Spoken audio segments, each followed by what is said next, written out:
పాల్గొన్న దేవుళ్ళందరికీ, యూట్యూబ్లో ఉన్న దేవుళ్ళందరికీ కూడా మా తరపున, కుటుంబ సభ్యుల తరపున, గురువుగారి తరపున, సీనియర్స్ తరపున మీ అందరికి కూడా పేరు పేరున ఆత్మాభివందనాలండి.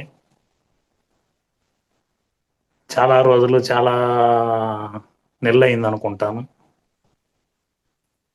అది మేడం గారు ఏదో ఇయర్ కంటిన్యూగా దిగ్విజయంగా 1 ఇయర్ పూర్తి చేసిన దానికి రంగనాథ్ సార్కి, మరి ఎస్పెషలీ లలితా ప్రసన్న మేడం గారికి మరీను. సంవత్సరం అంటే ఇట్స్ నాట్ జోక్. మాదే ఉందిలేండి, వచ్చి 4 కథలు చెప్పి వెళ్ళిపోతూ ఉంటాం కానీ సో ఒకసారి మేడంకి, రంగనాథ్ సార్ గారికి, వాళ్ళ టీం అందరికీ ఒకసారి మనం అందరూ కూడా వాళ్ళ కృతజ్ఞతలు తెలియజేద్దాం. సో ఈరోజు నా జీవిత ప్రయాణం యాక్చువల్గా బాహుబలి 1, 2 అన్నట్టు, స్పైడర్ మ్యాన్ సీరియల్ అన్నట్టు నా స్టోరీ ఎంత చెప్పాలంటే ఈ 40 నిమిషాలు అవ్వదు. కాబట్టి ఆడాడ కొంచెం కలుపుతాను. జడప్రాయంగా ఉన్న అమిత జ్ఞానం కన్నా చైతన్య రూపంలో ఉన్న పరిమిత జ్ఞానం విన్నా అన్నారు. సో నేను పండితుణ్ణి కాదు, నాకేం పెద్ద విషయాలు కూడా తెలియదు. నేను ప్రాక్టికల్గా అనుభవించేటివి, నాకు తెలిసినవి షేర్ చేసుకుంటాను నేను మీతో. ఈ మధ్య ఒక చోట చదివానండి, బతకడం నేర్చుకోండి, చెడిపోవడం ఎట్టా నేర్పిస్తారు. ఎదగడం నేర్చుకోండి, లాగేయడం ఎట్టా బంధువులు నేర్పిస్తారు. నవ్వడం నేర్చుకోండి, ఏడిపించడం ఎట్టా కుటుంబ సభ్యులు నేర్పిస్తారు. జీవించడం నేర్చుకోండి, మరణం తప్పదు ఏదో ఒక రోజు అని. సో దీంతో ప్రధానంగా ఏంటంటే నవ్వడం అనేది నేర్చుకుందాం. ఒకరోజు తెల్లారితో 10 గంటలకి ఒక ఆవిడ, అంటే ఒక 30-40 ఏళ్ళు ఉన్న ఒక అమ్మాయి కూరగాయలు కోసుకుంటూ ఉంటుంది కిచెన్లో. ఇంత లోపలనే ఈదిలో కూరాకు అమ్ముతుంటారు కదా, ఆకుకూరలు, కూరగాయలన్నీ. వాడు వీళ్ళ ఇంటికాడికి వచ్చి తోటకురా అని అరుస్తూ ఉంటాడు. ఇంత లోపల మిద్ది మీద నుంచి వాళ్ళ అత్త దిగుతూ ఉంటుంది. ఈ అమ్మాయికి కోపం వచ్చేసి వంట రూమ్లో ఉన్న బడికు ఎత్తుకొని వాడిని కొట్టాలని పోతుంది. వాళ్ళ అత్త అడుగుతుంది, ఆడికి వెళ్తున్నావు అని. వాడికి తోటకురా అని పిలుస్తా ఉన్నాడు అని. తిక్కముఖం, ఓపిగ్గా అయిను, వాడు తోటకూర అని అరుస్తున్నాడు, నీకేమో అది తోటకురా అన్నట్టు వినపడుతుంది. సో దీంతో నేను ఎందుకు చెప్తున్నానంటే, కొంచెం నవ్వడం అనేది కష్టమైన విషయం. ఎందుకంటే ఒక పిల్లగాడు ఒక 5 సంవత్సరాలు, చిన్నపిల్లల్లో దేవుడు ఉంటారంటారు కదండి. ఒక పిల్లగాడు రోజుకి 400 సార్లు నవ్వుతాడు. ఒక టీనేజ్ పిల్లగాడు 17 నుంచి 24 సార్లు నవ్వుతాడు అనమాట. ఒక 50 ఏజ్ అయిన వాళ్ళు, 40-50 దాటిన వాళ్ళు అయితే ఫోటోగ్రాఫర్ స్మైల్ ప్లీజ్ అంటే తప్ప నవ్వట్లేదు. సో అందుకనే భూమి మీద లాఫింగ్ థెరపీ అని ఒక దరిద్రం వచ్చింది. నవ్విపించేదానికే ఒక వైద్యం కూడా వచ్చింది. పార్కుల్లో, గిర్కుల్లో చూస్తే పడి నవ్వుతూ ఉంటారు. సో నవ్వాలంటే 17 కండరాలు పనిచేయాలన్నమాట ముఖంలో. ఏడవాలంటే 72 కండరాలు పనిచేస్తాయి. సో అందరి ముఖాలు చిట్లిపోయి ఉండడానికి కారణం ఏంటంటే, మనకి ఏడుపు ఎక్కువ, అది తెచ్చుకున్నాం కాబట్టి. సో కాబట్టి నవ్వడం అనేది మెయిన్ ముఖ్యం. కాబట్టి ఫస్ట్ నేను చెప్పేది, ఈరోజు కొత్తగా ఫస్ట్ టైం నా క్లాస్ వినేవాళ్ళు ఎంతమంది ఉన్నారండి? ఈరోజు వినేవాళ్ళు కొంచెం చేతులు ఎత్తుతారా? అన్నపూర్ణ గారు, ఇంకా చాలామంది వీడియోలు, ఉమా గారు.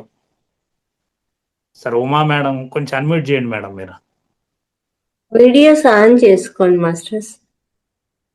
అంటే అందరూ మన మరి గ్లామర్గా ఉండరు కదా మేడం, అందుకని ఆన్ చేయరు. మనం ఆల్వేస్ యంగ్ యూత్ కాబట్టి, మనం అందంగా ఉంటామని కాబట్టి ఓవర్ కాన్ఫిడెంట్ ఆన్ చేస్తాం. వాళ్ళందరూ చేయకపోతే చాలా రీజన్స్ ఉండొచ్చు. అందంగా ఉండకపోవచ్చు, డ్రెస్ కోడ్ మారి ఉండొచ్చు, పనుకొని ఉండొచ్చు మంచాల మీద. ఈ జూమ్ క్లాస్లో రకరకాల అవతారాలన్నీ చూడొచ్చు మనం. అందుకని కొందరు ఆన్ చేయకపోవచ్చు, మనం ఏం అనకూడదు. ఆన్ చేసిన వాళ్ళతో మాట్లాడాల్సింది. ఇది మీకు సంవత్సరం నుంచి పెద్ద యజ్ఞం కదా, మీరు చెప్పడం, వాళ్ళు చేయకపోవడం. దాంతో వెంటనే నెట్ లేదని చెప్పడం. సార్ ఈరోజు చూడండి, అందరూ ఎంత చక్కగా బుద్ధిమంతులుగా ఆన్ చేశారో. విశ్వాసాలు వచ్చారు చూడండి, అందరూ ఆన్ చేసేస్తున్నారు. విశ్వాసారా మజాక?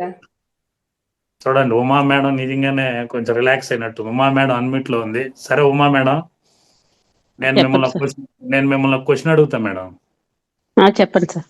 ఇప్పుడు జెట్ విమానం ఉందండి, అది మీకు తెలుసు కదా, ఏంటండి? చాలా స్పీడ్. ఆ జెట్ విమానంలో నుంచి ఆ, పారాచూట్ లేకుండా మీరు దూకేస్తానంటే 10 లక్షలు ఇస్తారు, దూకుతారా? దూకం అండి. ఓకే. సో ఆల్మోస్ట్ వాళ్ళందరికీ ఇదే ఆన్సర్ ఉంటుంది, దూకమని.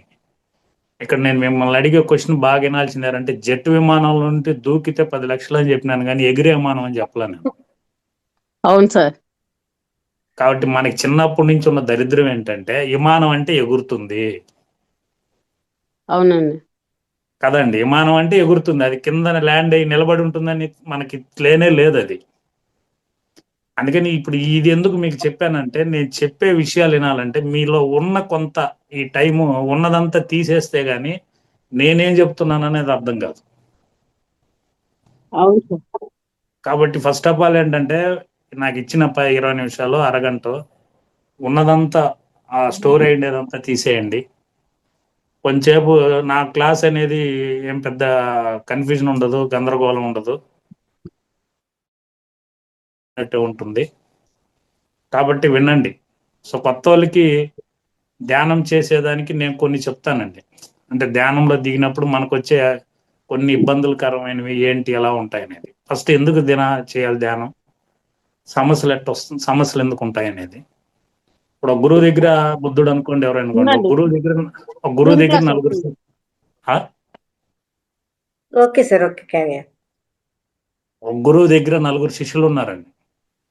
ఈ 9 ఏం చేశారంటే, ప్రచారానికి 4 పక్కల బొమ్మన్నాడు గురువు గారు. సో ఒకరు మాత్రం ఏంటంటే, ఇప్పుడు హైదరాబాద్ లో పాత బస్తీ లాగా ఒక చాలా మొరకపు ఏరియా ఒకటి ఉంది, మీకు తెలుసు కదా, రఫ్ అండ్ టఫ్ ఉంటుంది ఏరియా. అంటే ప్రతి ఊర్లో ఒక మొరకపు ఏరియా ఉంటుంది, మనకి అది ఫేమస్ కాబట్టి దాని గురించి చెప్పుకుంటున్నాం. ప్రతి ఊర్లోనూ ఒకటి ఉంటుంది rough and tough mass area.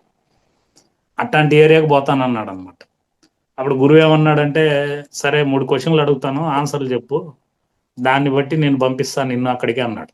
అడగండి గురువుగారు అంటే, ఫస్ట్ క్వశ్చన్ ఏంటంటే, వాళ్ళు నువ్వు ప్రచారానికి పోతే మూర్ఖులు కదరా, నేను సాగు కొడతారు, అప్పుడు ఏం చేస్తావు అంటే, పోనీలే గురు, విశ్వ కళ్యాణం కదా, తిట్లే కదా, తింటే పర్వాలేదు, కొట్టలేదు కదా అన్నాడు. మళ్ళీ రెండో క్వశ్చన్ ఏంటంటే, కొడతారా ఇప్పుడు ఏం చేస్తామని అంటే, పోనీలేండి, చంపేయలేదు కదా, మంచి కళ్యాణానికి దెబ్బలు తింటే తప్పేంటి అన్నారు. మూడో క్వశ్చన్ మీకు అర్థమైపోయింది, ఇప్పుడు చంపేస్తారా ఇప్పుడు ఏం చేస్తామంటే, దానికన్నా అదృష్టం లోక కళ్యాణానికి చనిపోయినా పర్లేదు అన్నాడు. అప్పుడు గురువు, నువ్వు సూపర్ రా, నువ్వు వెళ్ళు, నేను చూసుకుంటాను అన్నాడు. సో ఇంత కమిట్మెంట్ అయితేనే ధ్యానంలోకి రావాలి. నా 10 ఏళ్ళ ఎక్స్పీరియన్స్తో చెప్తున్నానండి, ఇంత కమిట్మెంట్గా ఉంటేనే ధ్యానంలోకి రావాలి. ఎందుకనంటే నేను రెండు టైమ్స్ 2 టైమ్స్ చావు దాకా వెళ్ళి వచ్చాను. నేను ఆల్రెడీ నా అనుభవం ఇన్నోళ్ళు ఉన్నారు కొందరు ఇందులో. ఈ 10 ఇయర్స్లో డెత్ ఎక్స్పీరియన్స్ అంటారండి దాన్ని, చావు దాకా వెళ్ళి రావడం అనమాట. అంటే మనకు కర్మలు 3 రకాలు ఉంటుంది. పాపం ద్వారా వచ్చే కర్మలు గత జన్మవి. రెండోది వచ్చి మన జీవన విధానం, సరైన జీవన విధానం జీవించకుండా వచ్చే కర్మలు. మన ఆత్మ వికాసానికి ఎదుగుదలకు వచ్చే కర్మలు. ఒకటి గత జన్మలో మనం చేసుకునే పాపాల ద్వారా వచ్చే కర్మలు కొన్ని ఉంటాయి, ఎక్కువ ఉంటాయి. రెండోది సరైన జీవన విధానం, అంటే తినే ఆహారం సరిగ్గా లేక, ఏది పడితే అది తినేసి, ఎట్టబడితే అట్లా పనుకునే పొజిషన్ సరిగ్గా లేక, కూర్చునే విధానం సరిగ్గా లేక, పనుకునే విధానం సరిగ్గా లేకపోయినా, కూర్చునే విధానం సరిగ్గా లేకపోయినా కూడా మీకు సయాటికా ప్రాబ్లమ్స్ వస్తాయి. మీరు బాగా ఆలోచించండి, మన పాతకాలంలో చెక్కలు కుర్చీల మీద కూర్చొని టీచర్లు కానీ పాఠాలు చెప్పిన వాళ్ళందరికీ నడువు నొప్పి లేదు, ఏ ప్రాబ్లమ్స్ లేవు. ఎప్పుడైతే నీలకమల్ చైర్స్ వచ్చినాయో, సోఫాలు వచ్చినాయో, కంఫర్ట్స్ వచ్చినాయో, అప్పటి నుంచే మనకు బ్యాక్ పెయిన్ ఎక్కువైనాయి. సో దాన్ని మనం వదలలేకపోతున్నాము. డాక్టర్ దగ్గరికి పోతే చెక్క మీదనో బల్ల మీదనో పనుకోమంటున్నారు, మళ్ళీ పాత పద్ధతికి వెళ్దామంటున్నారు. సో కాబట్టి సరైన జీవన విధానం అనేది మన ద్వారా మనం చేసుకునే దానివల్ల వచ్చే కర్మలు. ఇది మీరు సరైన జీవితంలో చేర్చుకోగలిగితే ఆ కర్మలు తగ్గిపోతాయి. ఇంకా ఆత్మ వికాసానికి అంటే పరమాత్ముడు మనల్ని పరీక్ష పెట్టి ఇచ్చే కర్మలు, ఇది మీ ఎదుగుదలకు వస్తాయి. అది కొత్త వాళ్ళకి వెంటనే తెలియదండి ఏ కర్మలు ఏమనేది. సో కాబట్టి చేయంగా అనేది అర్థమవుతుంది మీకు. ఇప్పుడు గత జన్మ నుంచి వచ్చే కర్మలు మీరు ఏం చేయాలంటే కర్మ విపాకం చేయడం, ధ్యానం చేసి కూర్చున్నాక ఏమే కర్మ ఎందుకు వచ్చిందో తెలుసుకోవడం, తెలుసో తెలియకో గత జన్మలో ఈ జన్మలో శారీరకంగా కానీ మానసికంగా కానీ ఏ వ్యక్తినైనా జంతువులనైనా బాధ పెట్టుంటే దయచేసి క్షమించి నన్ను వదిలేయండి అని మనస్ఫూర్తిగా మీరు ధ్యానంలో మెసేజ్ ఇచ్చి క్షమాపణ చెప్పగలిగితే మీ బాడీలో మీకు వచ్చిన మొండి కర్మలు అనేది తగ్గిపోతాయి. అదే నో డౌట్, అది నా ఎక్స్పీరియన్స్ ద్వారా చెప్తున్నాను. ఇంకా సరైన జీవన విధానం మీకు అన్నీ తెలుసు కదండి, తెలియకేం కాదు. ఇన్ని రోజులు ఇన్నారు క్లాసులన్నీ, మేము చెప్పేవన్నీ మీకు తెలియకని కాదు, కానీ అందరికి అన్నీ తెలుసు. అందుకనే ఒక 4 టైప్స్ ఉంటాయన్నమాట. తెలియదన్న సంగతి ఎవరైనా రాసుకున్నట్టుగా రాసుకోండి. తెలియదన్న సంగతి తెలియని వాడు తెలివి తక్కువవాడు, వాడిని వదిలేవాళ్ళు మనం. ఫస్ట్ క్యాటర్ తెలియదన్న సంగతి తెలియని వాడు తెలివి తక్కువవాడు, వాడిని వదిలేవాలి. రెండవ వ్యక్తి తెలియదన్న సంగతి తెలిసినవాడు, వాడికి తెలియదు అన్న సంగతి తెలుసు, వాడు అమాయకుడు అనమాట, వాడికి బోధించాలి మనం. మూడో కేటగిరీ అంటే తెలుసు అన్న సంగతి తెలియనివాడు, వీడు నిద్రపోతుంటాడు, వీడిని నిద్ర లేపి చెప్పాలి నీకు తెలుసురా బాబు అనేసి. నాలుగో వాడు ఎవరు అంటే తెలుసు అన్న సంగతి తెలిసినవాడు జ్ఞాని, వాడిని అనుసరించు అంటారు. సో ఇప్పుడు మనం ఫస్ట్ స్టేజ్లో ఉన్న వాళ్ళమే కదా, మనం కూడా ఫస్ట్ స్టేజ్ తెలియదన్న సంగతి తెలియకుండా తెలివి తక్కువ వాళ్ళగా ఉన్న వాళ్ళమే కొన్ని జన్మల వరకు, ఆ స్టేజ్లోనే ఉంటాం అందరం. సెకండ్ స్టేజ్ ఏంటి, తెలియదన్న సంగతి తెలిసి, ఇప్పుడు కొన్ని విషయాలు ఇప్పుడు కూడా మనం ఏదైనా చెప్పినాం అనుకో, నాకు తెలియదు సార్ మీరు చెప్పండి అంటాం మనం. అది ఇప్పుడు కూడా ఉంది మన దగ్గర ఆ లక్షణం. తెలియదు, ఆ సంగతి తెలుసు మనకి, అంటే కొంత అమాయక విషయాలు అన్నమాట. అక్కడ మనం అమాయకుడు మారి వాళ్ళు తెలియజేస్తారు. మూడో స్టేజ్ ఏంటి, తెలుసు అన్న సంగతి తెలియదు, ఇది కీలకం. ఇప్పుడు ఎందుకు తెలుసు అన్న సంగతి తెలియదు అని అంటే, ఇప్పుడు విశ్వప్రసాద్ రెడ్డి ఏం పెద్ద మాస్టర్ కాదు, మన ముందు చెప్పిన వాళ్ళు వీళ్ళందరూ ఏమి పెద్ద మాస్టర్లు ఏం కాదనమాట. కాకపోతే మ్యాటర్ ఏంటంటే, మీ ఇంట్లో ఒక హ్యాండ్ బోర్ ఉందండి, మీరు బోర్ వేసుకున్నారు, ఆ బోర్లో వాటర్ అయిపోయింది, వాటర్ కిందకి వెళ్ళిపోయింది. ఇప్పుడు ఒక 4 బిందెలు వాటర్ తీసుకొని వచ్చి అందులో పోసారు, కొట్టారు, నీళ్ళు వచ్చినాయి. సో ఇప్పుడు ఈ తెచ్చిపోసి నీళ్లు మీకు కావు, పక్కన తీసుకొచ్చి నీళ్లు పోసారు, కొట్టారు, అడుగులో ఎక్కడో వాటర్ ఉంది, ఆ వాటర్ బయట వచ్చింది. అంటే తెచ్చిపోసిన నీళ్లు మీకు కావు, అడుగులో ఉన్న వాటర్ మీది కాదు, బోరు మాత్రమే మీది. లైక్ దట్ శరీరం మాత్రమే మంది. ఈ తెచ్చిపోసిన నీళ్ళు ఏందిరా అంటే దీన్నే శంకరాచార్యులు సజ్జన సాంగత్యం అన్నారు. ఇట్లా ఆత్మజ్ఞానం గురించి మాట్లాడడం, క్లాసులు వినడం, పుస్తకాలు చదవడం, ఇవన్నీ అంటే తెచ్చి మీ లోపల పోస్తున్నారు. ఇదంతా మీరు వింటున్నారు. విన్న తర్వాత ఈ సబ్జెక్ట్ అంతా మీ లోపలికి పోయినాక గత జన్మల్లో నుంచి స్టోర్ అయిపోయిన మీ జ్ఞానం బయట వచ్చేస్తుంది. బోర్లో అడుగులో నీళ్ళు వచ్చినట్టు మీ లోపల ఉన్న జ్ఞానం వస్తుంది. సో మనతో దీన్ని బట్టి మనకు అర్థమైంది ఏంటి, 72 జన్మలు చూసుకొని బుద్ధుడు ఆ 72 జన్మల జ్ఞానాన్ని ఎత్తే చెప్పాడు ఆయన మనకి. లైక్ దట్ మనకు కూడా గత జన్మలు మనతో కూడా క్యారీ ఫార్వర్డ్ వచ్చేది ఏంటంటే జ్ఞానమే అనమాట. సో జ్ఞానం అంటే ఏంటి అది తెలియాలి మనకి. తెలివి వేరు, జ్ఞానం వేరు, ఆత్మజ్ఞానం వేరు కదా. తెలివి అంటే సిగరెట్ తాగితే లంగ్స్ చెడిపోతుందని అందరికీ తెలుసు, అయినా సిగరెట్ తాగుతున్నారు. పిండి పదార్థాలు తినకూడదు, కార్బోహైడ్రేట్స్ తినకూడదు, ఫ్యాట్ వచ్చేస్తాము అందరికీ తెలుసు, కానీ బియ్యం అన్నం లేదో ఉండలేము, తినేస్తున్నాం మనం. ఇవన్నీ అందరికీ తెలిసిన విషయాలే. జ్ఞానం అంటే దాన్ని కరెక్ట్గా ఆచరణ చేసి చెప్పగలిగినోడు జ్ఞానం అనమాట. దేవుడికి మనకి ఏంటి తేడా అంటే, దేవుడు ఆచరణ చేస్తున్నాడు, మనం చేయట్లేదు. సో కాబట్టి మనం కూడా అక్కడి నుంచి వచ్చిన వాళ్ళమే. సో కాబట్టి ఫస్ట్ ఆఫ్ ఆల్ ఏంటి, ధ్యానంలో దిగిన తర్వాత దీనికి ప్రిపేర్ అయిపోవాలి. ఇప్పుడు నేను హాస్పిటల్కి వెళ్ళి వచ్చాను, అది నేను చెప్తాను, కొన్ని 2 minutesలో చెప్తాను నా అనుభవం. మా తమ్ముడు కూడా పుట్టిన తమ్ముడు ఎట్లా అంటే అది తిట్టాడు అనమాట. ధ్యానానికి వెళ్తావు, చల్లగాలిలో కూర్చుంటావు, మంచు పడుతుంది, హాస్పిటల్కి వెళ్ళావు, చెన్నై విజయకి, ఇట్లా అవన్నీ చేస్తామని ఎన్నో తిట్టారు వాళ్ళు. వాస్తవంగా చిన్న చిన్న సమస్యలకే ధ్యానాన్ని వదిలేసి వెళ్ళిపోయిన వాళ్ళు చాలా మంది ఉన్నారు. మన మహావతార్ బాబాలో కూడా మీరు ఈ పాటి గుర్తించుంటారు. సంవత్సరం ముందు వచ్చిన వాళ్ళు ఇప్పుడు ఉండరు, వెళ్ళిపోతూ ఉంటారు అనమాట, మధ్య మధ్యలో మాయమైపోతుంటారు. ఎందుకంటే పరిస్థితుల ప్రభావం, మాయ అవన్నీ కమ్మేస్తుంది అనమాట. ఇప్పుడు ప్రయారిటీస్ అంటారు. నేను చెప్పినంత సోపు, నిన్న క్లాస్ విన్నా, మొన్న క్లాస్ విన్నంత సోపు మీకు ఎమోషన్ వచ్చేస్తుంది, చేసేద్దాం అనిపిస్తుంది, బాగుంది అనిపిస్తుంది. మళ్ళా రేపు తెల్లారితో పగులు వచ్చినాక మీ జీవితంలో మాయ ఎంటర్ అయిపోతుంది. మాయ ఎంటర్ అయిపోయినాక మేము చెప్పిందంతా మాయమైపోతుంది. మళ్ళా పరిస్థితులకు లొంగిపోతారు. మళ్ళీ ఎప్పుడైనా కనపడితే అప్పుడెప్పుడో ఒకసారి చేసినాను సార్ ధ్యానం, నిలిపేసినాను సార్. మిగతా తినేది నిలిపొండ్రు, అన్ని నిలిపొండ్రు అనమాట. ధ్యానాన్ని మాత్రం నిలిపేస్తాం. ఎందుకంటే అడిగే వాళ్ళు ఎవరు లేరు కదా. దీన్ని ఎవరు అడగము, శిక్ష ఏముండదు దీనికి. కాకపోతే ఒకటి బాగా గుర్తుపెట్టుకోండి, ఇక్కడ మేము అడగపోవచ్చు, కానీ మిమ్మల్ని పంపించిన మీ పూర్ణాత్మ అడుగుతుంది కదా. వాళ్ళు అడుగుతారు కదా, వాళ్ళకి మీరు ఆన్సర్ చెప్పాలి కదా. మీ దగ్గరికి పంపించాము, సంవత్సరం రోజులు క్లాస్ పెట్టాము, అంత కష్టపడి గ్యాదర్ చేశారు, మీకు మాస్టర్ని అరేంజ్ చేశాము, అంత చక్కగా వివరిస్తే మీరు కంటిన్యూటీ ఎందుకు చేయలేదని అడుగుతారు ఖచ్చితంగా. మీరు ఆడ ఆన్సర్ చెప్పాలి. సో అందుకనేసి మా తమ్ముడు కూడా ఎలాగంటే తిట్టాడు. నేను ఒకటే చెప్పాను, రేపు చూడు మా తమ్ముడు పెద్దోడు Tata Capital pan India incharge అండి, ఇండియా మొత్తానికి ఇన్ఛార్జ్ వాడు. మా చిన్నోడు ఎంటెక్ జియో టెక్నాలజీ చేసి దుబాయ్లో ఉన్నాడు. నన్ను అడిగితే నేను ఒకటే చెప్పాను, చూడు నువ్వు శాలరీ కోసం పుట్టావు, నీ దగ్గర జీతం ఉంటుంది. నేను సొసైటీ కోసం పుట్టా, నా దగ్గర కొంతమంది జీవితాలు ఉంటాయి. నీ లైఫ్ వేరు, నా లైఫ్ వేరు. పెద్ద గొడవ అండి, వాడు ఇంటికి వచ్చినాడంటే హైదరాబాద్ నుండి పెద్ద గొడవ చేస్తాడు. చికెన్ బెటర్ అన్నా వదినా పిలుస్తారు, అంత చికెన్ కూడా బెటర్, దేనికి రమ్మంటారు మీరు అని. నేను చెప్పిన కోడి మీద ఉండే ప్రేమ అన్నం మీద లేదు, చూసినావు నీకు. 1/4 కేజీ కోడి కూర కోసం అన్నం తిడుతున్నాడు వాడు. అంటే ఒకటే మాస్టర్స్, మందు తీసినంటే స్నేహితులు కలవట్లేదు, మాట్లాడడం లేదు, ఎన్వి పెట్టట్లేదు, బంధువులకు పెట్టట్లేదు, ఫంక్షన్లకు పెట్టలేదు అంటే బంధువులు వచ్చేది లేదు ఇంటికి. ఎంత ఆదాయం మిగిలిపోతుందో చూడండి. మీరు కూడా టెస్ట్ చేసి చూడొచ్చు. ఏదైనా ఫంక్షన్కి శాకాహారమైన పెట్టండి, సగం మంది లేచిపోతారు. అంటే కానీ ఫుడ్కి, నాలుగుకి, రుచులకి అలవాటైన రిలేషన్స్లో ఉన్నాం మనం ఈ టైంలో.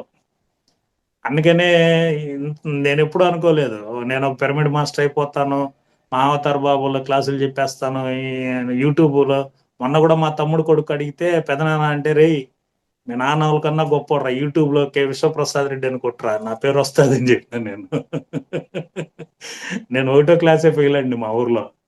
1వ క్లాస్ ఫెయిల్ అయితే వీడు దేనికి పనికిరాడు, వీడేమి చదవలేడు ఈడని మా మేనమామ వాళ్ళు తీసుకొచ్చి తిరుపతిలో 2వ క్లాస్లో చేర్చారు నన్ను.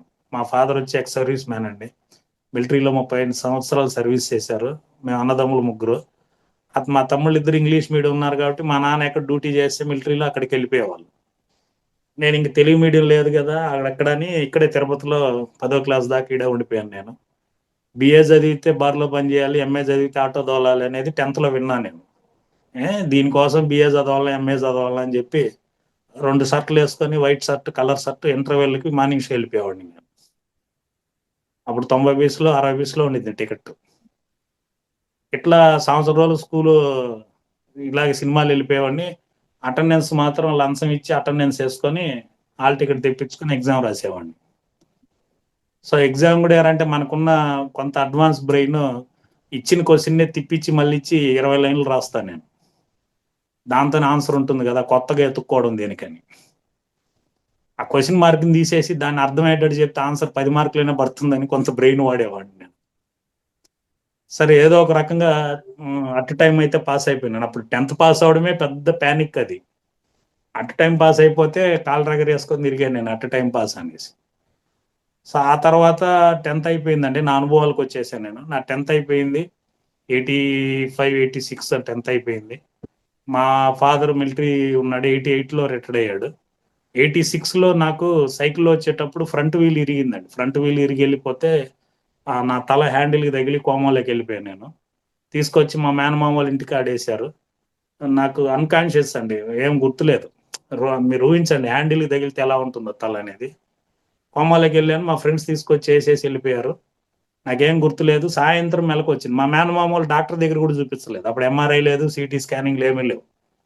మా మేనత్త ఏం చేసిందంటే, పోయి కోడిగుడ్లు లేబోరా అనింది. నాకు కోళ్ల ఫారం దారి కూడా మర్చిపోయాను నేను. చూడండి ఎలా ఉంటుందా, నా కర్మ సిద్ధాంతం చెప్తున్నా, నా కర్మ చెప్తున్నా ఇందులో. నాకు కోళ్ల ఫారం దారి మర్చిపోయాను నేను.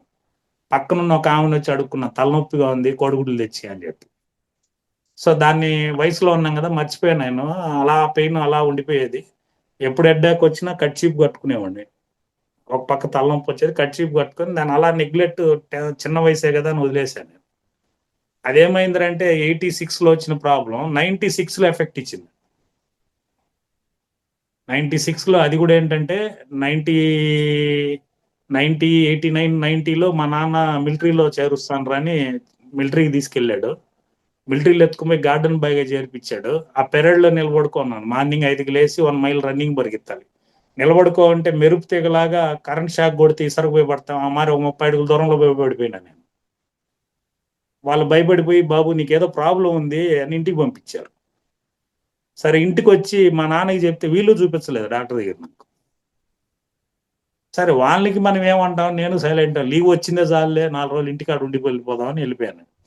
సరే మళ్ళా మిలిటరీకి వెళ్ళాను. ఆడ ఒక సుబుదార్ మేజర్కి మనకి ఆంధ్ర వాళ్ళకి తమిళనాడు వాళ్ళకి పడదు మిలిటరీలో. ఆఫీసర్ ఏదో తిడితే హర్ట్ అయిపోయి ఆయన ఏదో తిట్టేసి వచ్చేసిన సూట్ కేసు ఎత్తుకుని నైట్. మా నాన్నకి తెలిసి ఇడు వచ్చేసినాడు ఇంక బోర్డని. అది మిలిటరీ కథ అండి.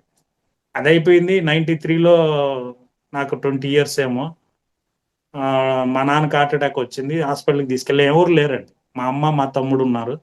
డాక్టర్ పిలిచి ఎవరు లేరా బాబు అంటే ఎవరు లేరు సార్ అని అంటే నేనే పెద్దవాడు నువ్వు అంటావు నేనే సార్ పెద్దవాడిని అన్నా. ఆయన పిలిచి కష్టం బాబు మీ నాన్న హార్ట్ అటాక్తో చనిపోతాడు అన్నారు. మనకి ఏం అర్థం కాలేని పరిస్థితి సార్. మనం కమలాసన్ మారి అయిపోయినాం. ఏడవలేము నవ్వలేము. అది ఉంది నా పరిస్థితి. మా అమ్మ దగ్గర పోయి కూర్చున్నాను. ఆమె నా మీద వాలిపోయింది. మా తమ్ముడు వాలిపోయినాడు. ఒక పెద్ద ఆయన వచ్చి ఏమైందంటే మా తమ్ముడు తిట్టాడు. ఏమైతే నీకేమయ్యా ఎల్లోయా అన్నాడు. సారీ సార్ మా నాన్న చనిపోయినాడు అంటే సరే భుజం తట్టాడు. ఆయన పెద్దోడు కదా నువ్వు తట్టుకోలేను. ఆయన ఎందుకు తట్టాడని మళ్ళీ అర్థమైంది కాలంలో. పెద్దోడు అవంగ ఎందుకు తడతారు వీళ్ళు. సో 96లో మా నాన్న 93లో చనిపోయినా 96 అండి. సినిమా రెప్పగా ఉన్నాను నేను. అంటే ఈ చాలా కథ అవుతుంది అవన్నీ నేను చెప్పట్లేదు. 96లో పెద్దరాయుడు సినిమా రెప్పగా ఉన్నాను. నంద్యాలలో 3 నెలలు ఉన్నాను. 100 రోజులు సినిమా థియేటర్ దగ్గర. రోజు 75 రూపాయలు ఇచ్చేవాళ్ళు. ఆ కలెక్షన్ డిస్ట్రిబ్యూటర్లకు చెప్పేవాడిని నేను. 96లో వచ్చాను మేడం ఇంటికి. అర్ధరాత్రి మా అమ్మ నిద్రపోతుంది మందులు వేసుకొని. మా తమ్ముళ్ళు 2 ఉన్నారు. ఉన్నట్టుండి ఒక పక్క తలనొప్పి ఎక్కువైపోయిందండి. ఎక్కువైపోయింది. లేద్దాం అనుకుంటున్నాను. ఎడంకాలు చెయ్యి 2 పడిపోయినాయి. ప్యారలైజ్ అయిందనమాట. ఇంకా తెల్లారితే ఎత్తేస్తారు మనం కన్ఫామ్ రేపు తెల్లారి లేం మనం అని. కొన్ని సావు తెలివితేటలు అంటారు కదా, అది మనకు అర్థమవుతుంది. అయిపోయినాం మనం అని చెప్పి లేచి లుంగికి బెల్ట్ కట్టుకొని షర్ట్ వేసుకొని ముఖం కడుక్కొని పౌడర్ పూసుకున్నానండి. ఎత్తేటప్పుడు అందంగా ఉండాలి, అసహ్యంగా ఉండకూడదు, గ్లామర్గా ఉండాలి పిల్లగాడు మనం. ఎలాగలాగ లేచాను. లేచి నాకు అర్థమవుతుంది మిద్దెక్కి దూకేద్దామా, మైండ్ రకరకాల ఆలోచిస్తుంది. సరే ఏదో వచ్చారు తెల్లారు వెళ్తురు వస్తేనే పనులు అవుతాయి. చీకట్లో ఏం జరగవు, మాయ వస్తేనే పనులు అవుతాయి. వచ్చినారు కాలుకి ఏదో ఆయిల్ వేసి రుద్దారు. ఏం చేసినా ఈ కాలు చేయి 2 పని చేయలే. సరే 10 గంటలకి న్యూరో సర్జన్ దగ్గర తీసుకెళ్లారు. ఇంజెక్షన్ వేస్తే పనిచేసింది. కొత్తగా సిమ్స్ కట్టారు. సిటీ స్కానింగ్ తీసి ఇక్కడే హాస్పిటల్ అడ్మిట్ చేసి వారం రోజులు సెలైన్లు ఎక్కిచ్చారు. నాకు ఒక మనిషి 5 మందిగా కనపడేవాళ్ళు అప్పుడు కూడా. అప్పుడు ఆ డాక్టర్ దగ్గరికి పోయి చెప్పాను నేను, సార్ 80,000 వచ్చింది ఆ పెద్దరాయుడు సినిమాలో సంపాదించిన. 80,000 అయిపోయింది నా దగ్గర. బతికిస్తే బతికిచ్చు, లేదంటే ఏదో ఒకటి చెయ్యి, నేను ఇంక డబ్బులు పెట్టలేను నేను అని అంటే మళ్ళీ ఏదో ఒక టాబ్లెట్ ఇచ్చాడు. ఆయన రికవరీ ప్రారంభం మీతో మాట్లాడాలేమో తెలియదు కానీ అప్పటికి ధ్యానానికి రాలా నేను. మళ్ళా కొంత రికవరీ అయినాను 96లో. మళ్ళీ ఎక్కడ తిరగలేము అని చెప్పి ఇంకా ఫైనాన్స్ వ్యాపారం చేశాను నేను. ఫైనాన్స్ అంటే మీకు మా తిరుపతిలో తండల వ్యాపారం అంటారు దాన్ని. 10,000 ఇస్తే డైలీ 100 రూపాయలు కట్టించుకోవాలి 100 days. 3 రోజులు వాడు అడుక్కుంటాడు, 100 రోజులు నేను అడుక్కోవాలి వాడిని. కథ బాగుంటుంది అది. అట్లా చేస్తా ఉండేను. దాంతో కూడా తలనొప్పి. వాడే అడుగుతాడు. మళ్ళీ మనకి ఏదైనా హెల్త్ బాగాలేదంటే ఊరికేనబ్బా నా కొడుకు 5 రూపాయలు వడ్డీ తీసుకున్నాడు రాదా రోగం అని వాడే తిడతాడు. మన వెనక తిడతాడు వాడు, మన ముందు తిట్టడు వాడు. వాడే మనల్ని టెంప్ట్ చేస్తాడు 5 రూపాయలు వడ్డీ అయినా ఈయన అని. మనం ఆశపడి ఇచ్చినాం అనుకో, మనకేదైనా జ్వరం వస్తారా నా కొడుకు 5 రూపాయలు వడ్డీ, రోగాలు రావా వీడికి అంటాడు.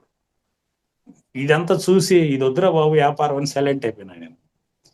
సరే ఇప్పుడు ఇంత లోపల ఇంకా పెద్దోడు కదా, పెళ్లి ఒకటి బాధ్యత ఉంది. సమాజం ఊరికే ఉండదు కదా, పెళ్లి. మా అమ్మ వంట చేసుకోలేదు. సరే ఇదొక పెద్ద ఎక్కిన. పెళ్లి చేసుకోవాలంటే మా మేనమామ మా చిన్నాన్న వాళ్ళు ఎక్కడ అమ్మాయిని చూసేవాళ్ళు కదా. కారణం ఏంటంటే చదువు లేదు, డిగ్రీ లేదు, ఆస్తి లేదు, పెద్దోడు, మొత్తం సినిమా కష్టాలే, వీడికి పిల్లని ఎవరు ఇస్తారని వీళ్ళు ఎవరు అడిగేవారు కాదు.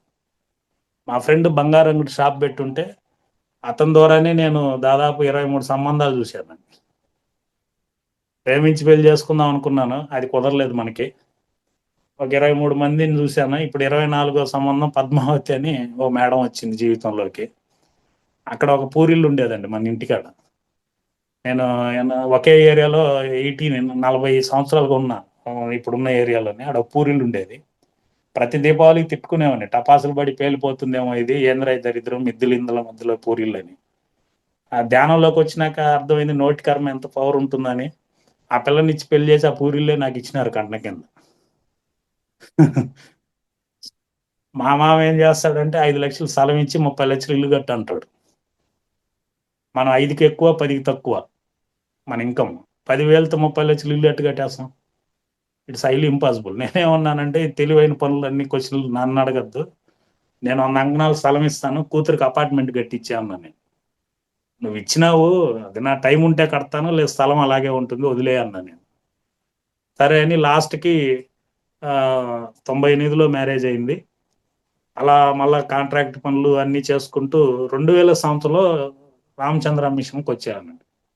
నా first spiritual journey Ramachandra Bapuji షాజహాన్పూర్లో స్టార్ట్ అయింది. అది తర్వాత రామచంద్ర గారు, చారీజీ గారని ఆయన ఉండేవాళ్ళు.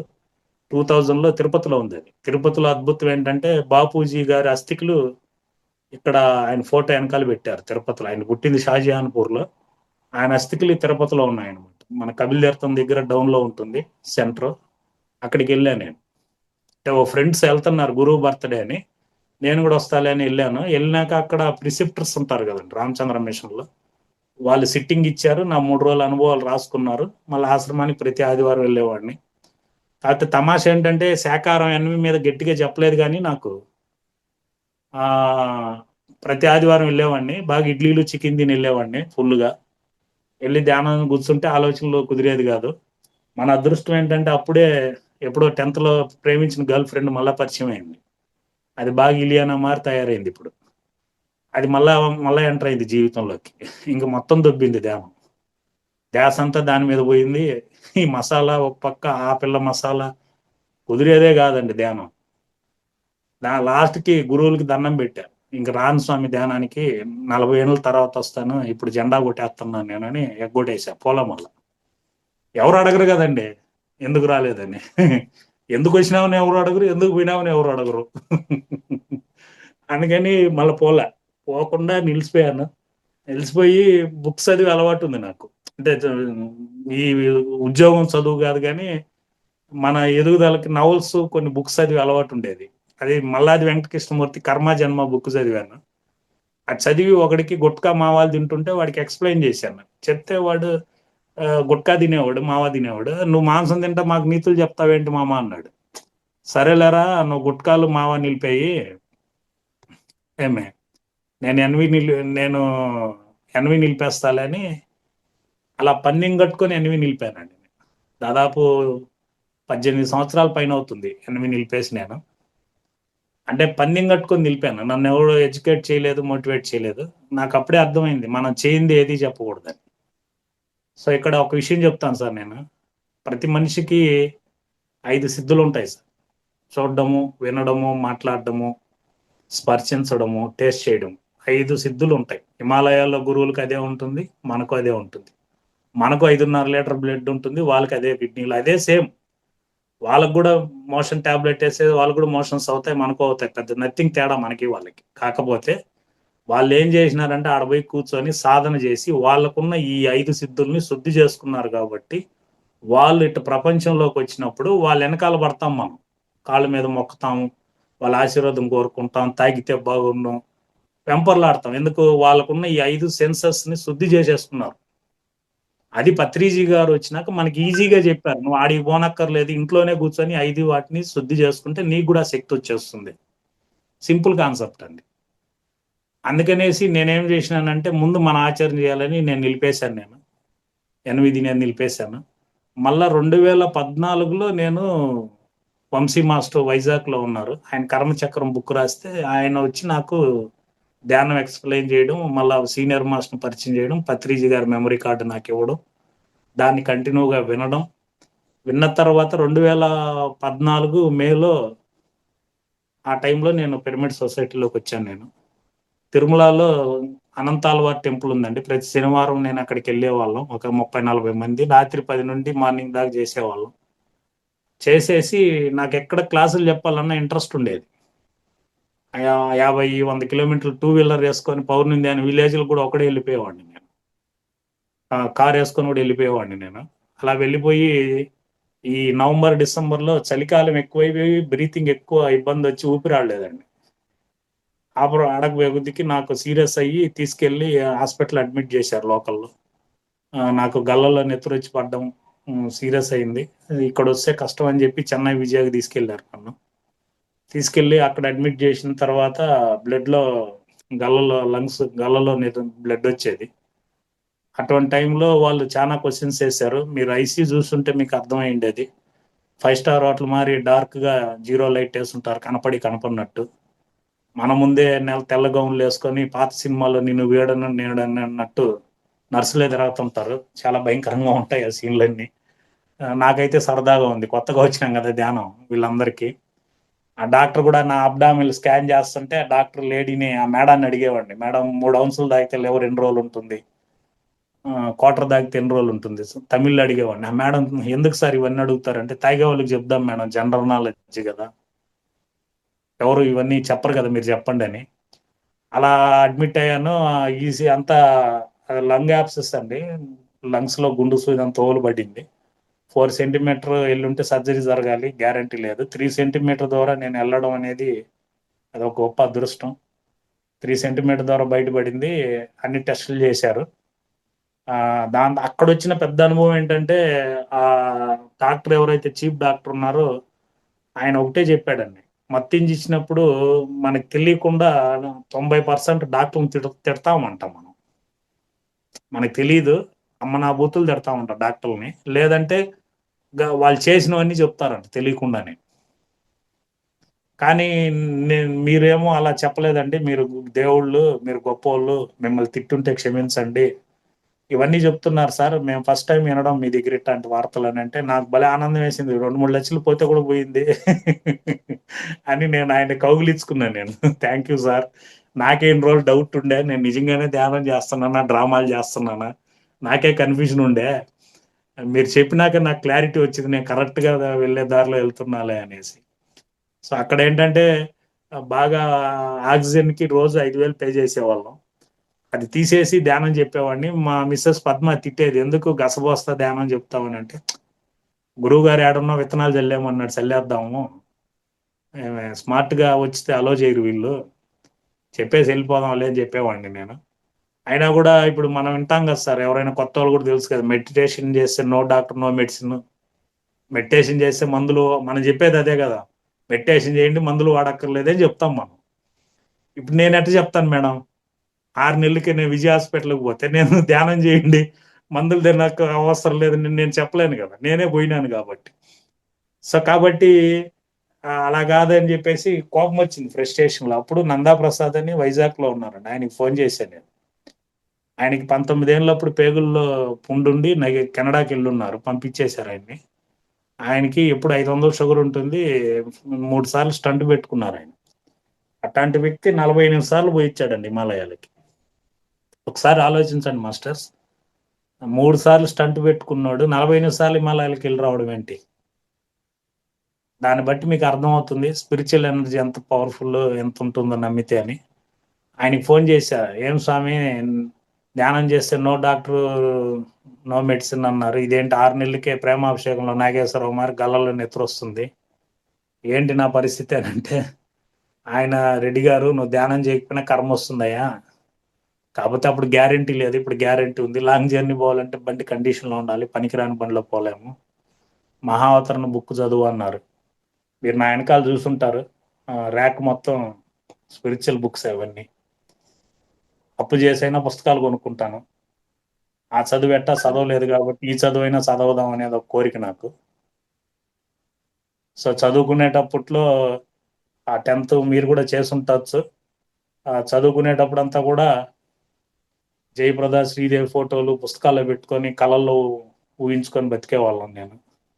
అట్లాంటిది ఆ ప్రపంచాన్ని వదిలి చుట్టూ మహాతర్ బాబా, బుద్ధుడు వీళ్ళని పెట్టుకున్నాను. సో ఇప్పుడు వీళ్ళ మధ్యలో ఎంజాయ్ చేస్తున్నాను. ఇప్పుడు కూడా వాళ్ళకే చెప్తాను, ఈరోజు ఏదో క్లాస్ ఉంది, మీరే ఏదో ఒకటి చెప్పించండి వాళ్ళకి అనేసి. అట్లా వాళ్ళతో మమేకం అయిపోయి అదొక పెద్ద డెత్ ఎక్స్పీరియన్స్ అండి. మళ్ళీ 2021లో బాత్రూంలో ఫిట్స్ వచ్చి పడిపోయాను నేను. అది రోజు 5 గంటలకు మా మిస్సెస్ కిందకి వెళ్ళిపోతుంది, తెలుగు గంగ నీళ్ళు వస్తుందని. ఆ రోజు వెళ్ళలేదు, యూట్యూబ్లో లైవ్ ఉంది, ఉంటాను నేను ఇక్కడే అనింది. నేను 5 గంటలకు బాత్రూమ్ వెళ్ళాను, ఉన్నట్టుండి సౌండ్ వచ్చింది, ఆ అమ్మాయి వచ్చి తలుపు తీసే లోపల బోల పడిపోయాను, ముక్కు తగిలి బ్లడ్ అంతా గారిపోయింది. ఒకసారి నీవు మళ్ళీ అదే డాక్టర్ దగ్గరికి వెళ్ళాం, 96 డాక్టర్, ఆయనే మళ్ళా నా కోసమే ఉంటాడు ఆయన. ఆయన దగ్గరికి వెళ్ళి ఆయనకి ఆయన బుక్ కూడా ఇచ్చాను నేను. ఆయన కూడా వదిలేదు, మనం ఇది చదవండి సామే, ఇదో ప్రపంచం మాది అనేసి. అక్కడికి వెళ్తే ఆయన ఎంఆర్ఐ తీసి, బాబు నీకు పారాలసిస్ రావాల్సింది, ఫిట్స్ వచ్చింది అని చెప్పి మళ్ళా మందులు కొన్ని రోజులు వాడు అని చెప్పాడు. సో 21 మేడం, ఇప్పుడు 25, 4 ఏళ్ళు అవుతుంది, మళ్ళా బండి నడుస్తుంది. సో కాబట్టి విషయం ఏంటంటే సింపుల్ మేడం, ధ్యానం అనేది సమస్యలు ఖచ్చితంగా ఉంటాయండి. ఎందుకంటే ఒక రాజు ఏం చేసినాడంటే, ఊర్లో ఉండే సమస్యలంతా తీరుస్తాను, ఫ్రీగా రమ్మన్నాడు. రాజే కదా అని చెప్పి 2 రోజుల్లో, వారం రోజుల్లో చుట్టుపక్కల పల్లెలో వాళ్ళందరూ జనాలు ఎక్కువైపోయినారు. రాజుకి హెడ్ఏక్ ఎక్కువైపోయింది, ఇది నేను భరించలేను రా బాబు, వీళ్ళు ఎంతమంది వస్తున్నారని మంత్రికి చెప్పాడు. మంత్రి ఏం చేసినాడంటే, మన ప్రసన్న మేడం మరి, లేకపోతే లలిత ప్రసన్న మేడం మరి, కొంచెం తెలివైన మంత్రి అనమాట. ఆ మంత్రి ఏం చేసా, సాయంత్రం వాంటెడ్గా సాయంత్రం వచ్చాడు, తెల్లారు రావాల్సినాడు, సాయంత్రం వచ్చాడు. అప్పటికి వచ్చిన వాళ్ళందరూ వెళ్ళిపోయి ఇద్దరు ఉన్నారు ఆడ. అందులో ఒక అతను వాడు కూడా వెళ్ళిపోతున్నాడు. ఆ మంత్రి వచ్చి, ఏంట్రా ఎవరు రాలేదంటే, వచ్చినారు స్వామి ఎక్కువ మంది, కాకపోతే ఒకరొకరు మాట్లాడుకున్నారు, ఒకరి కష్టం ఒక సమస్య చెప్పుకునే లోపల నాదే బెస్ట్ అనుకొని వెళ్ళిపోయినారు, అట్టా నేను కూడా వెళ్ళిపోతున్నానంటే, ఏం చెప్పురా, ఏం సమస్య వచ్చింది, ఎట షేర్ అయ్యి వెళ్ళిపోయినారు అంటే, ఒకడికి పెళ్ళి అయింది, పిల్లలు పుట్టలేదు, గురువు గారిని అడిగి ఏదైనా రాజ్య వైద్యం చేయించి పిల్లలు పుడతారేమో అని ఒకడు వచ్చినాడు, ఒకడు బాగా పిల్లల్ని అల్లారు ముద్దుగా సాకితే వాడు తిండి కూడా పెట్టలేదు, తరిమేసినాడు, ఆడు నా బిడ్డలు చూడలేదని కంప్లైంట్ ఈయన వచ్చినాడు, అప్పుడు ఈ పిల్లలు లేనాడు తిండి పెట్టిన నా కొడుకుని కనకపోతే ఏమని వెళ్ళిపోయినాడు. ఇట్లా ఒకరొకరు షేర్ అయ్యి వెళ్ళిపోయినాము, నాకు కూడా ఒక కష్టం వచ్చింది, నీకేం కష్టం రా అంటే, నాకు చెప్పులు కొనుక్కునే స్తోమత లేదు, కాళ్ళు గాలిపోతుంది, కాకపోతే ఆడుండేవాడి పరిస్థితి చూసినాక నాదే మేలని వెళ్ళిపోతున్నానంటే, వాడికి ఏంట్రా కష్టం అంటే, వాళ్ళకి కాళ్ళే లేవు, నాకు కాళ్ళు ఉన్నాయి, కాబట్టి వాడి సమస్య నువ్వు తీర్చని నేను వెళ్ళిపోతున్నాను. ఇట్లా ఒకరిదొకరు షేర్ అయినాక నాదే బెస్ట్ అని వెళ్ళిపోయినాం స్వామి అన్నాడు. సో దీన్ని బట్టి ఆలోచించండి, మనకున్నదంతా చాలా బెస్ట్ పోల్చుకుంటే. ఎందుకంటే పోల్చుకునే ప్రపంచంలోనే ఉండాం మనం. యాక్చువల్గా 10,000 సంవత్సరాల కింద పెళ్ళి అనే వ్యవస్థ లేదండి. మీరు ఓషో పుస్తకాలు చదివితే అర్థమవుతుంది, పెళ్ళి అనే వ్యవస్థ లేదు. బలవంతులు ఎత్తుకుపోయి ఆడవాళ్ళని చేర్చేసేవాళ్ళు, పిల్లలు పుట్టేవారు, తల్లి మాత్రం తెలిసేది, తండ్రి తెలిసేవాడు కాదు. అటువంటి టైంలో ఫస్ట్ వ్యవసాయాన్ని కనుక్కునింది స్త్రీ అనమాట. మగవాడు వేటాడితే తిండి దొరికేది, వేటకెళ్ళిపోయినాక ఈ స్త్రీ వండుకున్న కూరలు అవన్నీ కూడా ఆ ఇంటి చుట్టూ చల్లేదనమాట. ఆ చల్లినాక మొలకలు ఎత్తుతాయి కదా, అవి టమాటాలు వంకాయలు అన్నీ ఆశ్చర్యంగా ఎత్తిపెట్టి అట్టా విత్తనాలు చల్లేది ప్రాక్టీస్ చేసింది. అప్పుడు మగవాడు ఏం చేసినాడంటే, ఒరే వేటకు పోయినా కూడా తిండి దొరుకుతుంది అని చెప్పి ఇంటికి చుట్టూ ఉన్న భూమిని ఆక్రమించాడు. భూమిని ఆక్రమించిన తర్వాత నాకు పుట్టిన పిల్లలకే ఈ ఆస్తి దక్కాలని చెప్పి అప్పుడు స్త్రీని కన్విన్స్ చేసి పెళ్లి కొప్పించాడు. సో బలహీనమైన స్త్రీ కాబట్టి, బలవంతుడు మగవాడు కాబట్టి పెళ్లికి ఒప్పుకునింది అనమాట. ఎప్పుడైతే తన పెళ్లికి ఒప్పుకునిందో ఆ రోజు స్త్రీ స్వేచ్ఛ కోల్పోయింది. స్వేచ్ఛ కోల్పోయినాక కొన్ని రోజులకి ఆ స్త్రీకి అసూయ, అనుమానం, ఈర్ష్య ఇవన్నీ పుట్టడం మొదలైంది. నా మొగుడు నాకే సొంతం అని ఇట్లా కొంత అసూయ పుట్టడం మొదలైంది. అట్లా పోల్చుకోవడం మొదలైంది. ఏం పూరిల్లు ఉండే, పక్కన ఎవడైనా పెంకులు ఇల్లు కడితే నువ్వు కట్టవా అని, మళ్ళీ వీళ్ళు పెంకులు ఇల్లు, వాళ్ళు మిద్దిల్లు కడితే వీళ్ళు మిద్దిల్లు, ఇట్లా పోల్చుకొని ఈరోజు ఎంత పెద్ద కార్పొరేట్ ప్రపంచం రావడానికి ఓన్లీ ఫర్ బీజింగ్ లేడీస్కున్న అడ్వాన్స్ బ్రెయిన్ అనమాట. అది తప్పు కాదు, అదంతే, అది ప్రకృతి ధర్మం. అలా ఇంత పెద్ద ప్రపంచం, బిల్డింగ్స్ ఇంత రావడానికి కంపారిజన్ వల్ల పెరిగిపోయింది.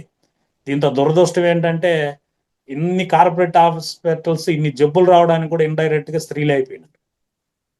ఏం సార్ మీరు మాట ఎత్తితే స్త్రీల మీదే పడతారని ఎందుకు అంటున్నానంటే, ఇంటికి దీపం ఇల్లాలన్నారు కానీ ఇంటికి దీపం మొగుడు అనలే ఎక్కడ. వంటిల్లే వైద్యశాల, ప్రతి ఇల్లాలే న్యాచురోపతి డాక్టర్ అయితే 85% హాస్పిటల్కే పోవాల్సిన పని లేదని చరకుడు చెప్పాడు, సుశ్రుత సంహిత చెప్పాడు, వాగ్భట్టాచార్యులు కూడా చెప్పారు. నా చిన్నప్పట్లో పోపుల డబ్బా అని ఉండేది. బామ్మే ఫస్ట్ భూమి మీద డాక్టర్ ఎవరంటే బామ్మ వైద్యం అని ఉండేది. ఆ పోపుల డబ్బాలో పట్ట, చెక్క, యాలకులు అన్నీ ఉండేది. వాత పిత్త కఫాలను పెట్టి ఆ డబ్బాలో ఉన్న వ్యక్తి తీసి కషాయం పెట్టి ఇచ్చేస్తే ఆరోగ్యం వచ్చేసేది. ఇప్పుడు మీ ఇంట్లో ఉన్న ప్రతి మనవరాలు, చిన్న అమ్మాయిలంతా కూడా బామ్మలు అవుతారు. పోపుల డబ్బా ఉంది, పట్ట, చెక్క, మసాలా దినుసులు అన్నీ దొరుకుతున్నాయి, కానీ వైద్యం దొబ్బేసింది. వైద్యం అనేది కార్పొరేట్ వ్యవస్థలోకి పంపించేసినాం మనం. ఆ మాత్రం కూడా డాక్టర్ దగ్గర చూపించలేవా, నువ్వేం మొగుడు, నువ్వేం మగాడని తిట్టే రోజులకు వచ్చాయినాం, తిట్టించుకునే రోజులకు వచ్చాయని. కాకపోతే ఇక్కడ ఏం చేసిన బ్యాడ్ లెక్క ఎవరంటే, ఈ మసాలా డబ్బాలో ఉండే దినుసులన్నీ తీసుకొని వచ్చి కుక్కర్లు వేసి దమ్ బిర్యానీ అని పేరు పెట్టి దాన్ని తెచ్చి కడుపులో వేసేది అలవాటు చేసినారు. అది తెలియకుండా 40 ఏళ్ళ దాకా బాగా తినేసినాక డాక్టర్ దగ్గరికి పోతే, బాబు ఇది డబ్బాలో ఉండాలి, కడుపులో ఉండకూడదని ఆయన ఒక్కొక్కటి తీసేస్తున్నాడు. ఇది కథ. దీన్ని ఎవరిని అంటా చెప్పండి. ఆరు అడుగుల మనిషిని 6 అంగుళం 4 సతాయిస్తుంది. మనసుతో స్నేహం చేస్తుంది, మనతో చేయదు అది. అందుకనేసి 2 ఉంటుందండి. ఒకటి ప్రశాంతమైన మనసుతో క్రియ చేయొచ్చు, క్రియాశీలత అని 2 ఉంటాయి. క్రియ అనేది ప్రశాంతమైన మనసుతో చేసేటప్పుడు క్రియ అవుతుంది, అసహ్యమైన మనసుతో చేసేది క్రియాశీలత అవుతుంది. అంటే మీరు ఆకలి అయినప్పుడు తినేది క్రియ అయితే, ఆకలి లేకుండా ఉన్నప్పుడు తినేది క్రియాశీలత. అనవసరంగా తినేదంతా కూడా అనవసరం అనుకోండి, క్రియాశీలత అనే బదులు అనవసరంగా ఎప్పుడు పడితే అప్పుడు తినేదంతా కూడా క్రియాశీలత అవుతుంది. ఎప్పుడు పడితే అప్పుడు ఎట్టు కాకుండా అటు తినే కొద్ది కడుపు పెద్దదై పగిలిపోతుంది కదా మేడం. అందుకని మనిషి ఏం చేసినాడంటే దానికి సదుపాయంగా గుట్కాలు, మావాలు, ఒక్కపొడి, చూయింగ్ గమ్ము, మద్యపానం ఇవన్నీ కొనుక్కున్నాడు అనమాట. ఆ ప్లేస్లో ఇవి అన్నమే తినలేడు కదా, అందుకని చిరుతిండ్లు కనుక్కున్నాడు. సో ఈరోజు గ్యాస్ట్రిక్ ప్రాబ్లం ఎందుకు వస్తుంది అనుకుంటున్నారు మీరు? చిరుతిండ్ల వల్లనే వస్తుంది. ఒక గ్యాస్ట్రిక్ ప్రాబ్లం వల్ల 108 రకాల జబ్బులు వస్తాయి, మీకు తెలుసో తెలీదో. 100 పైకి జబ్బులు వస్తుంది ఒక చిన్న గ్యాస్ట్రిక్ స్టార్ట్ అయిందంటే. గ్యాస్ట్రిక్ ప్రాబ్లం రావడానికి ప్రధాన కారణం ఏంటంటే చిరుతిండ్లు తినేదాని వల్ల. ఇప్పుడు మీరు లేడీస్ కదా, మీకు ఒక చేతిలో ఒక 100 గ్రాములు మిరియాలు ఇచ్చి మిక్సీలో పొడి కొట్టమంటే అవదు, అది బ్లేడ్ పైనే ఉంటుంది, మిరియాల కిందనే ఉంటుంది. మీకు 1 కేజీ మిరియాలు ఇచ్చి పొడి కొట్టమంటే ఈజీగా అయిపోతుంది అది. సో మన డైజెస్ట్ సిస్టమ్ కూడా అంతే. మీరు ఏదైతే తినాలనుకుంటారో ఒకేసారి దాన్ని వేస్తే ఆ కడుపులో ఉన్నవన్నీ కూడా మీకు హెల్ప్ చేసి మొత్తం కూడా ఏ పని ఆ పని చేసేసి గ్లూకోజ్గా మార్చి పంపించేస్తుంది, ఎంత గ్లూకోజ్ కావాలో అంత. మిగతా గ్లూకోజ్ సంచులు ఉంటుంది, ఫ్యాట్ సంచులని, అవన్నీ కూడా ఫ్యాట్ సంచులో పోయి స్టోర్ అయిపోతుంది. సింపుల్ అనమాట. ఇప్పుడు ఒక ఇడ్లీ 75 క్యాలరీలు అండి, ఒక 55 క్యాలరీలు ఉంటుంది ఒక ఇడ్లీ. చట్నీ సాంబార్ అన్ని కలుపుకుంటే 75 క్యాలరీలు అవుతుంది. మీరు 4 ఇడ్లీలు తిన్నారంటే 300 క్యాలరీలు అవుతుంది. అరగంట నడిస్తే మీకు 60 క్యాలరీలు తగ్గుతాయి. మీరు ఒక 4 ఇడ్లీలు తింటే 300 క్యాలరీలు వచ్చినాయి, అరగంట నడిస్తే 60 క్యాలరీలు తగ్గినాయి. మరి రిమైనింగ్ 240 క్యాలరీలు ఎలా తగ్గుతుంది అంటే 2 గంటలు నడిస్తే మీకు 4 ఇడ్లీలు క్యాలరీలు తగ్గుతాయి. అట్టేమి రోజంతా నడుస్తూనే ఉండాలి మనం లెక్క ఎత్తుకుంటే, అవునా కాదా? మరేం సార్ తినకుండా ఎట్టుండాలంటే, తినకుండా కాదానండి, మ్యాటర్ ఏమంటే ఇప్పుడు ఫిజికల్ ఎక్సర్సైజ్ లేదు మనకి, మెయిన్ అది ప్రాబ్లం. తినడంలో తప్పు లేదు, దానికి తగ్గ క్యాలరీలు బర్న్ అయ్యేంత ఖర్చు పెట్టట్లేదు మనం. ఒకప్పుడు కుందేళ్ళని తినాలంటే ఆది మానవుల కాలంలో కుందేలు కన్నా స్పీడ్ పరిగెత్తేవాడు, హుసేన్ బోల్ట్ మారి పరిగెత్తే తప్ప కుందేలు దొరికేది లేదు వాడికి. దాన్ని చంపిన తర్వాత వీడి మీదకి పులులో సింహాలు వస్తే వీడికి మళ్ళా రన్నింగ్ ఉండే, అంటే తిన్న తర్వాత మళ్ళీ వీడు పరిగెత్తే పని ఉండే రోబో మారి. ఇప్పుడు రాత్రి 10 గంటలకు దమ్ బిర్యానీ తినేసి చికెన్ మటన్ అన్ని తినేసి నువ్వు మంచం మీద పోయి పనుకుంటే జబ్బులు రాకుండా ఏమొస్తుంది? నేనేమంటానంటే తినండి, పరిగెత్తండి, ఒక లెగ్ పీస్ తినండి, ఒక 2 కిలోమీటర్లు పరిగెత్తండి, మళ్ళీ ఇంట్లో వచ్చి పనుకోండి. అది ఏ టైం అయినా తినండి, ఆ లెగ్ పీస్కి తగ్గట్టు పరిగెత్తండి. పరిగెత్తలే ఓపిక లేదా తినేది నిలిపేయండి. సో కాబట్టి ఒకటే మాస్టర్స్, నేను చెప్పేది ఏంటంటే ఒకప్పుడు వేరు, ఇప్పుడు వేరు. ఎందుకంటే ఒకప్పుడు జ్ఞానాన్ని తీసుకెళ్లి సముద్రంలో దాచిపెడితే వరాహ అవతారం ఎత్తి ఆ జ్ఞానాన్ని తీసుకొని వచ్చి దేవుడు నారాయణుడు మనకి ఇచ్చినాడని ఒక కథ ఉంది. తర్వాత త్రేతాయుగంలో నీళ్ళ మీద యుద్ధం జరిగింది స్త్రీ కోసం. ద్వాపర యుగంలో అన్నదమ్ములు కొట్టుకున్నారు నేల కోసం. ఇప్పుడు కలియుగం కదండి, యుద్ధం మీలోకి వచ్చేస్తుంది. ప్రతి మనిషిలో 2 కుక్కలు ఉంటాయి, చెడ్డ కుక్క మంచి కుక్క. ఏ కుక్క గెలుస్తుందంటే మీరు దేనికి ఎక్కువ ఆహారం పెడితే ఆ కుక్క గెలిచిపోతుంది. సింపుల్ థింగ్, మీకే తెలుసు కదా మసాలా తిన్నప్పుడు బాడీ ఎలా ఉంటుంది. అదే ఒక వెజిటేరియన్ ఒక పాయసం ఒక వడ సింపుల్గా తింటే ఎలా ఉంటుందో మీరే చూసుకోండి, బాడీ ఎలా తేలిక ఉంటుందో. సో ఆహారం వ్యవహారం ప్రధానం. ఇది మెయిన్ లైఫ్. ఆహారం ఏం తీసుకోవాలి, దాన్ని బట్టి వ్యవహారం అంటే మీరు ఎవరితో తిరుగుతున్నారు, మీరు స్నేహితులు ఎవరు, మీ రిలేషన్స్ ఎవరు, ఎవరి మధ్యలో ఉన్నారు అనేది ప్రధానం. ఇవి రెండింటిని బట్టి వ్యవహారం ఉంటుంది. సో కాబట్టి ఒకటి హెల్త్ పరంగా నా అనుభవం పరంగా సింపుల్గా చెప్పాను, చాలా అద్భుతంగా ఆనందంగా ఉన్నాను. రెండోది రీసెంట్ అనుభవం ఏంటంటే ధ్యానం ద్వారా అదేదో చెప్తారు కదా, నాకు ఒక అబ్బాయి కాదు ఒకడికే బాకీ నేను కాబట్టి ఒక కొడుకు నాకు. ఆ అబ్బాయి కూడా నాకు బాకీ అన్న దానికన్నా మా పద్మాకి ఎక్కువ బాకీ. వాళ్ళ కోసం వచ్చినాడు వాడు. మా మిస్సెస్ మారే ఉంటాడు అబ్బాయి కూడా. వాడు ఒకడిని కనాలని కాదు కానీ ఒకడిని ఇచ్చినారు, ప్రకృతి కూడా ఒకడిని ఇచ్చినారు. అమ్మాయి సర్జరీ చేసినప్పుడు సిజరీన్ చేసినప్పుడు నేను చెప్పిన 14 ఏళ్ళప్పుడు 2 కావాలనుకున్నారువే, మళ్ళీ ఇప్పుడు 2 ఎందుకని నాకు ఒక సీనియర్ చెప్పాడు, ప్రసాద్ రెడ్డి నీకు ఉద్యోగం లేదు పని లేదు, తెల్లారిపోతే రాత్రికి వస్తావు గ్యారెంటీ లేదు, ఇప్పుడు 2 పిల్లలు నీకు అవసరం అంటే నేను పోయి మా మిస్సెస్కి చెప్పిన, ఎట్టా కత్తిరేసి కోసేస్తారు నీకు, నా మాటిను ఒకరినే చాలు పిల్లలు లేకుండా చేసుకుంటే లేదు నేను అప్పుడు మందులు తిన్నాను, ఎలాంటి పిల్లాడు పుడతాడో తెలియదు, నేను మళ్ళీ చూద్దాంలే అనింది. వాడు పుట్టాడు, హెల్తీగా పుట్టాడు. 2 ఏళ్ళ తర్వాత ఆ అమ్మాయికి ఏమైందంటే సిస్ట్ ప్రాబ్లం వచ్చి కంటిన్యూగా బ్లీడింగ్ వస్తూ ఉండే. ఇంకా అప్పుడు మళ్ళీ సర్జరీ చేయాలి, మళ్ళీ రెండోసారి అన్ని తీసే ఇచ్చారు. ఫస్ట్ టైం ఒక 9 కుట్లు ఇంజెక్షన్, మళ్ళీ సెకండ్ టైం దండం పెట్టింది నాకు ఇంకొద్దని. నేను కూడా వద్దన్నాను. పిల్లలు పుట్టేది బాగానే ఉంటుందండి, కానీ పిల్లలకి 2-3 సార్లు అన్ని తీసి ఇచ్చినామంటే కేజీ బరువు కూడా ఎత్తదు. ఆ బరువులు మనం ఎత్తే దానికోసం ఎందుకు, ఈ మానసికంగా పిల్లలు మోయాలి, ఫిజికల్గా ఆ పిల్లలు ఎత్తని బరువులన్నీ మనం ఎత్తాలి, అంత కష్టపడ్డం దేనికి. అక్కడ జాలే అని ఆ అమ్మాయి చేసేసుకునింది. ఒక అబ్బాయి పుట్టాడు, వాడు బీటెక్ సివిల్ చేశాడండి. పుట్టినప్పుడు అంటే బీటెక్ దాకా ఏ రోజు కూడా చదువురా పుస్తకాలు ఎత్తురా ఏం చదువుతావని ఎప్పుడు అడిగింది లేదు. మా భార్య అడుగుతుంది, వాడు ఎప్పుడైనా చదువుని అడగచ్చు కదా అని అంటే, తల్లి శిక్షణ తండ్రి రక్షణ అన్నారు పెద్దోళ్ళు. నాకే చదువు లేదు ఉద్యోగం లేదు, ఏమైనా అయిపోతే మీకు ఏం సెక్యూరిటీ కూడా లేదు, మీ గురించి ఆలోచించేదానికే జుట్టు ఊడిపోతుంది నాకు, పుస్తకాలు ఎత్తి ఆడికి చదువు చెప్పే బదులు నేనే చదువు ఉండనా, నీకేం పని నువ్వు చదువు చెప్పుకో వాడికి అని చెప్పేవాడిని. కాకపోతే ఒక తండ్రిగా నమ్మకం ఉండేది, అంటే మోహం, నిజమైన ప్రేమ అదే చెప్తుందండి. శివుడు నాకేమి ఇచ్చినాడు, నాకన్నా నా కొడుకు గొప్పోడు అవుతాడు, నమ్మకం ఒకటి ఉంటే చాలు మనకి. హ్యాపీగా బీటెక్ చేశాడు. సర్టిఫికెట్ లేట్ అవుతా ఉంది, యూనివర్సిటీ నుంచి రాలేదు. ఏదో కోర్స్ నేర్చుకుందామని సాఫ్ట్వేర్ కోర్స్ నేర్చుకున్నాడు, ఎగ్జామ్ రాశాడు, టోఫ్ వచ్చింది, డల్లాస్లో సీట్ వచ్చింది. టక్కన అమెరికాకి వెళ్తున్నా నాన్న అన్నాడు. 22 ఏళ్ళుగా చూసి బోర్ కొడుతుంది మిమ్మల్ని, వెళ్ళిపోతాను నేను అన్నాడు. ఏం ఫీల్ అవుతా ఉన్నావు అన్నాడు. నేను చెప్పిన, నేను నిన్ను పంపించాలని లేదు, నువ్వు ఇంటర్ చదివేటప్పుడే నేను నిన్ను అడిగినా, నార్త్ ఇండియాలో స్పిరిచువల్ కాలేజ్ ఉంది ఆడ చేర్చేస్తానరా, గౌతమ్ బుద్ధుడు అయిపోయి సమాజానికి పనిచేయన్నా, నువ్వే ఏం లేదు నా మాట, నువ్వు మాయలో పడి అందరిలాగా నేను అమెరికాకు పోవాలనుకున్నావు, పోయిరావు నీ కోరిక అది, ఎందుకంటే నియంత్రించే హక్కు మనకు లేదండి. అది నేను నేర్చుకున్న ధ్యానంలోకి వచ్చినాక, మనం నియంత్రించకూడదు, ఎడ్యుకేట్ చేయాలంతే.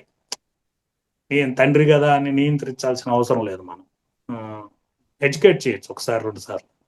సరే వెళ్తానన్నాడు, సరే వెళ్ళిరా, వివేకానందుడు కూడా వెళ్ళినాడు, నువ్వు కూడా వివేకానందుడు మరి వెళ్ళి సమాజం గురించి ఆలోచించు అని చెప్పి వెళ్ళాడు. వెళ్ళే కొద్దికి మన అదృష్టం, అప్పుడు అనగానే ట్రంప్ వచ్చాడు. ట్రంప్ చేసే చిలిప్ చేష్టలు మనకి నిద్ర రాకుండా చేసింది కొన్ని రోజులు. సరే అదొక అనుభవం అనుకున్నాం. ఎంత లోపలే బయోమెట్రిక్ ఇంటర్వ్యూ నన్ను తీసుకెళ్తానన్నాడు, నేను రానన్నా. నేను ఆ దేశానికి నేను రాను పోరా, ఈ దేశంలో పుట్టడమే అదృష్టం, దాంతో తిరుపతిలో వెంకటేశ్వర స్వామి పాదాల దగ్గర పుట్టడం మహాయోగం, నేను లేకపోతే ఆయన ఉండడు రా వెంకటేశ్వర స్వామి, కష్టం ఆయనకి, నేను ఉండాలి ఆయనకి అని అన్నారు. లేదు నాన్న, అమెరికాలో నీకు ధ్యానం క్లాసులు పెడతాను అన్నాడు. సెంటిమెంట్గా వేసినాడు బాణం. సరేలేరా అని అంటే, నువ్వు ముందు ఇంటర్వ్యూకి వెళ్ళరా, 10 ఏళ్ళు చేసా ఇంటర్వ్యూ, నీకు పాస్పో 10 ఏళ్ళు పనిచేస్తుంది అన్నారు. సరే మేడం, లాస్ట్కి హైదరాబాద్ కదా ఫేమస్, ఆ ఇంటర్వ్యూకి ఆడికి వచ్చాం మేము. తమాషా ఏంటంటే ఒక రోజు ముందే మా తమ్ముళ్ళు ఇద్దరు ఉన్నారు అక్కడ హైదరాబాద్ ఎస్ఆర్ నగర్లో. ఆ తెల్లారు వచ్చినాము, 20 క్వశ్చన్లు పంపించాడు. క్వశ్చన్ పేపర్ లీకేజ్ మారి 20 క్వశ్చన్లు పంపించారు. వాళ్ళు ఏం అడుగుతారు, ఈ క్వశ్చన్లకి అంతా నువ్వు ప్రిపేర్ అవ్వాలి. ఇంకా మా తమ్ముళ్ళ దగ్గరికి పోయాను కదా, ఆ రోజంతా నా తమ్ముడు ఇంటర్ చదువుతారు నా తమ్ముడు పిల్లకాయలు, వాళ్ళిద్దరు పిల్లకాయలు, మా తమ్ముళ్ళు, మా మర్దాలు, మా భార్య కంటిన్యూగా క్వశ్చన్లు అడగడమే నన్ను. అమెరికా రోడ్డు పేరు చెప్పు, వాడు యూనివర్సిటీ పేరు చెప్పు, వాడు చదివే సబ్జెక్ట్ చెప్పు. మనకి నా సబ్జెక్టే, నా 10th సిఈసినే నాకు గుర్తులేదు, వాడి చదువు నేనేం చెప్పేది. ఒక రోజంతా బుర్ర ఊదిపోయిందండి నాకు. రాత్రి 1:30కి లేచి ధ్యానంలో కూర్చొని, మాస్టర్లు అదేదో పాస్ చేయించేయండి, ఏంటి ఇది, నా తల నాకు హెడ్ఏక్గా ఉంది, నాకు దయచేసి ఈ ఒక్క విషయంలో గట్టెక్కించండి అని ఒక 2 గంటలు ధ్యానం చేసి పనుకున్నాను నేను. తెల్లారితో 9 తీసుకెళ్ళాను మేడం ఇంటర్వ్యూ కాడికి. అక్కడికి వెళ్ళిన తర్వాత ఆ రోడ్లో లోపలికి తీసుకెళ్లారు. ఆ స్కానర్లోకి వెళ్తానే ట్రే ఇచ్చారు, భార్య భర్తలకు ఇద్దరికి ఒక ట్రే ఇచ్చినారు. చేతులకి మెడలో ఉండేవన్నీ తీసి ట్రేలో వేయమన్నా. నేను ఈ ఈ చేతికి వెండి కడియం వేసుకున్నా, ఇది రాలేదు సార్, రాదు అన్నా నేను. ఈ బ్రాస్లైట్ ఒకటి స్టీల్ వేసుకున్నా, ఇది రాదు సార్ అన్నా నేను. మిషన్లోకి వెళ్తేనే స్కానర్ వచ్చి సౌండ్ వచ్చింది, గుయ్యి గుయ్యి గుయ్యి అని. ఆ మూల ఉండండి సార్ అన్నారు. ఆ మూల పోయి నిలబడ్డా నేను. అక్కడ 20 నిమిషాలు టైం పట్టింది నాకు. మళ్ళా ఇవన్నీ ఇది తీసేసినా, ఇది రాదు సార్ అని ఇది కోపం వచ్చి పీకేసినాను. మళ్ళా స్కానర్లో పంపిస్తే మళ్ళా సౌండ్ వస్తుంది. అది వాళ్ళు అడిగినారు, ఏం సార్ మీకేమైనా బాడీలో రాడ్స్ మెటల్స్ పెట్టున్నారు, ఆపరేషన్ అయిందని. నాకేం కాలేదు సార్ అన్నా నేను. సార్ ఏమనుకున్నారేమో, పంపించేసి సార్ వెళ్ళండి సార్ అన్నారు. నా ఇన్నర్ చెప్తుంది మేడం, 20 నిమిషాల్లోనే వెయిట్ చేసిన దానివల్ల నేను పాస్ అయిపోతాను ఈ రోజు అని. నేరుగా లోపలికి వెళ్ళాను. 32 కౌంటర్లు ఉన్నాయి. ఈ పక్క నిలబడి ఇట్లా వెళ్తున్నా నేను. ఒక ఆయన ఒక కౌంటర్లో లేడీ ఉంటారు, మనకి ట్రాన్స్లేటర్ ఉంటారు. ఒక అతను, నేను ఆయన దగ్గరికి వెళ్తాను అనుకున్నాను, ఆయన దగ్గరికి వెళ్ళాను నేను. నా ముందర ఒక ముస్లిం ఫ్యామిలీ రిజెక్ట్ అయిపోయారు. తర్వాత ఒక అతను రిజెక్ట్ అయిపోయాడు. అక్కడికి పోయినాక మా పద్మాకి చెప్పిన, నువ్వు చెప్పు ఆన్సర్లని, మనకెందుకు ఈ టెన్షన్ అని, నువ్వు చెప్పు అన్నా నేను. కొడుకుతో రోజు మాట్లాడుతుంటుంది కదా, ఏం చదివినావేమని. ఆడపోయి నిలబడుకున్నాక వాళ్ళు అడిగారు, ఎందుకు వెళ్తున్నారంటే, మా మిస్సెస్ మా అబ్బాయి ఎడ్యుకేషన్ పని మీద వెళ్తున్నాము అని.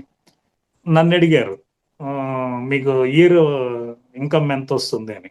నేను 18 lakhs 18 లక్షలు వస్తుంది అన్నా. ఏం చేస్తారు మీరు అన్నారు. అగ్రికల్చర్ అని చెప్పా. ఎంత ఉంది మీకు భూమి అన్నారు. 10 acres ఉందన్న. ఎంత ఎకరా పోతుందంటే 3 crores అన్నా. ఎకరాకి ఎంత పండుతుందంటే 50 lakhs అన్నా నేను. వాస్తవంగా ఆన్సర్కి ఫెయిల్ అయిపోవాలి కదండి. సంవత్సరానికి 18 లక్షలు చెప్పి ఎకరాకి 50 లక్షలు అని చెప్తే ఎవడు నమ్ముతాడు.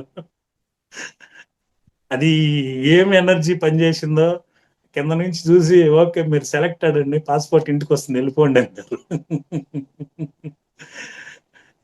నిజంగానే అది వండర్. అది అంటే ధ్యానం చేయని వాళ్ళు యూట్యూబ్లో కానీ, కొందరికి చమత్కారంగా ఏదో చెప్తున్నాడు విశ్వప్రసాద్ కథలన్నీ అనుకుంటారు, కానీ ప్రాక్టికల్గా అనుభవిస్తే కానీ తెలియదు ఈ అనుభవాలన్నీ కూడా. అంటే వాళ్ళు స్కాన్ చేస్తారు కదా మేడం, అంత అమాయకులేం కాదు. వాళ్ళు కింద నుంచి పైకి చూస్తారు మనల్ని, వీడు ఇండియాలోనే ఉంటాడా అమెరికాలో ఉంటాడా బిడ్డ పేరు చెప్పని చూస్తారు వాళ్ళు. మనం ఎందుకు పోతాం మేడం వాడికి, అందుకని పాస్ చేసేసారు. సో కాబట్టి అనుకోకుండా మా అబ్బాయికి మైక్రోసాఫ్ట్లో జాబ్ వచ్చింది మేడం. మీకు అందరి తరపున మీ ఫోన్లో కూడా చెప్పలే నేను.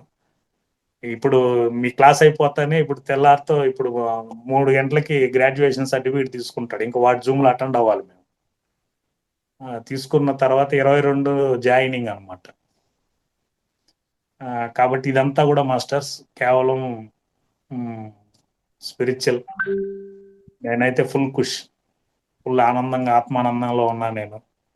సో నేను ఇచ్చే ఫ్రెండ్లీ సలహా ఏంటంటే, ధ్యానం ఎవరు చేయాలి, కొత్త వాళ్ళకి చెప్పేది అంటే ఎప్పుడు చేయాలి, వయసు అయినాక చేయాలి, ఇవన్నీ రాంగ్ ఐడియాస్ తీసేసేయండి. మీ నోటీస్కి ఎప్పుడు వచ్చిందో అప్పుడు చేయండి. 76 సంవత్సరాల్లో పత్రి చేసిన ధ్యానం ఎంత ముందు వస్తే అంత ముందు పట్టుకోండి, వదలొద్దండి. 4 సంవత్సరాల్లో ధ్యానం చేసినాడు కృష్ణుడు, 2 సంవత్సరాల్లో కళ్ళు మూసినాడు ఆంజనేయులు. మనకి ఇప్పుడైనా వచ్చింది యోగం, అదృష్టం. సో కాబట్టి మీరందరూ కూడా ఈ ధ్యానాన్ని వదలొద్దండి.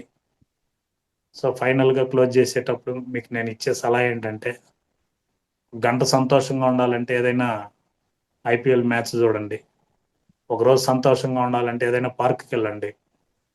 ఒక వారం సంతోషం కావాలంటే రామోజీ ఫిలిం సిటీకి వెళ్ళండి. ఒక నెల సంతోషంగా ఉండాలంటే ఏదైనా ఉద్యోగం చేయండి. సంవత్సరం సంతోషంగా ఉండాలంటే పెళ్లి చేసుకోండి. పెళ్ళి అయిన వాళ్ళు మీ పెళ్లి క్యాసెట్ రివర్స్ చూసుకోండి, ఏం కోల్పోయినారు. జీవితకాలం ఆనందంగా ఉండాలంటే మాత్రం ధ్యానం చేయండి.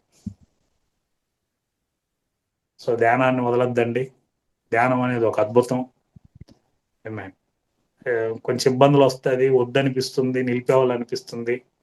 ఇప్పుడు కొంత రిలాక్స్ అయ్యి మా అబ్బాయి ముఖంలో ఆనందం ఇవన్నీ జరిగింది కాబట్టి కృతజ్ఞత భావంగా తెల్లారితో 2:45కి లేచి స్నానం చేసి మేడం 3 నుంచి 3 గంటలు ధ్యానం చేస్తున్నా. యూనివర్సల్ కృతజ్ఞత చెప్దాం. ఎంతసేపు కోరుకోవడమే కాదు కదా, సంకల్పం పెట్టి కాకుండా ఆ ఆనందాన్ని మనం ఏం చేస్తాం మేడం, గుడికి పోతే ఇప్పుడు మా అబ్బాయి కూడా మొన్న మా మిస్సెస్ చెప్తుంది, గుడికి పోయి టెంకాయ కొట్టు అది చెప్పు. నేను చెప్పినారే నాన్న, ప్రాపంచకంలో చేసే పనులన్నీ చేయొద్దు. గుండు కొడతా, ఎంటికలు ఇస్తా, మోకాల మీద నడుస్తా, ప్రదక్షిణలు చేస్తా, ఇవన్నీ చేయొద్దు. దేవుడికి సరెండర్ అయిపో. పరమాత్ముడికి నువ్వు సమర్పించుకోరా. నిన్ను మళ్ళీ కొత్తగా ఎందుకు ఆయన ఇచ్చిన దాన్ని తిరిగి మళ్ళీ కొంచెం కొంచెం ఇన్స్టాల్మెంట్లు ఇస్తావు, స్కీమ్ మారి. ఇవన్నీ ఇయ్యొద్దు. టెంకాయలు కొట్టేది, అంటి పనులు పెట్టేది చేయొద్దు. నేనే నీకు అంకితం, నువ్వేం చెప్తే అది చేస్తాను, నా దగ్గర ఆ పని చేయించని అడుగు, అప్లికేషన్ పెట్టు. సింపుల్ మేడం ఇది.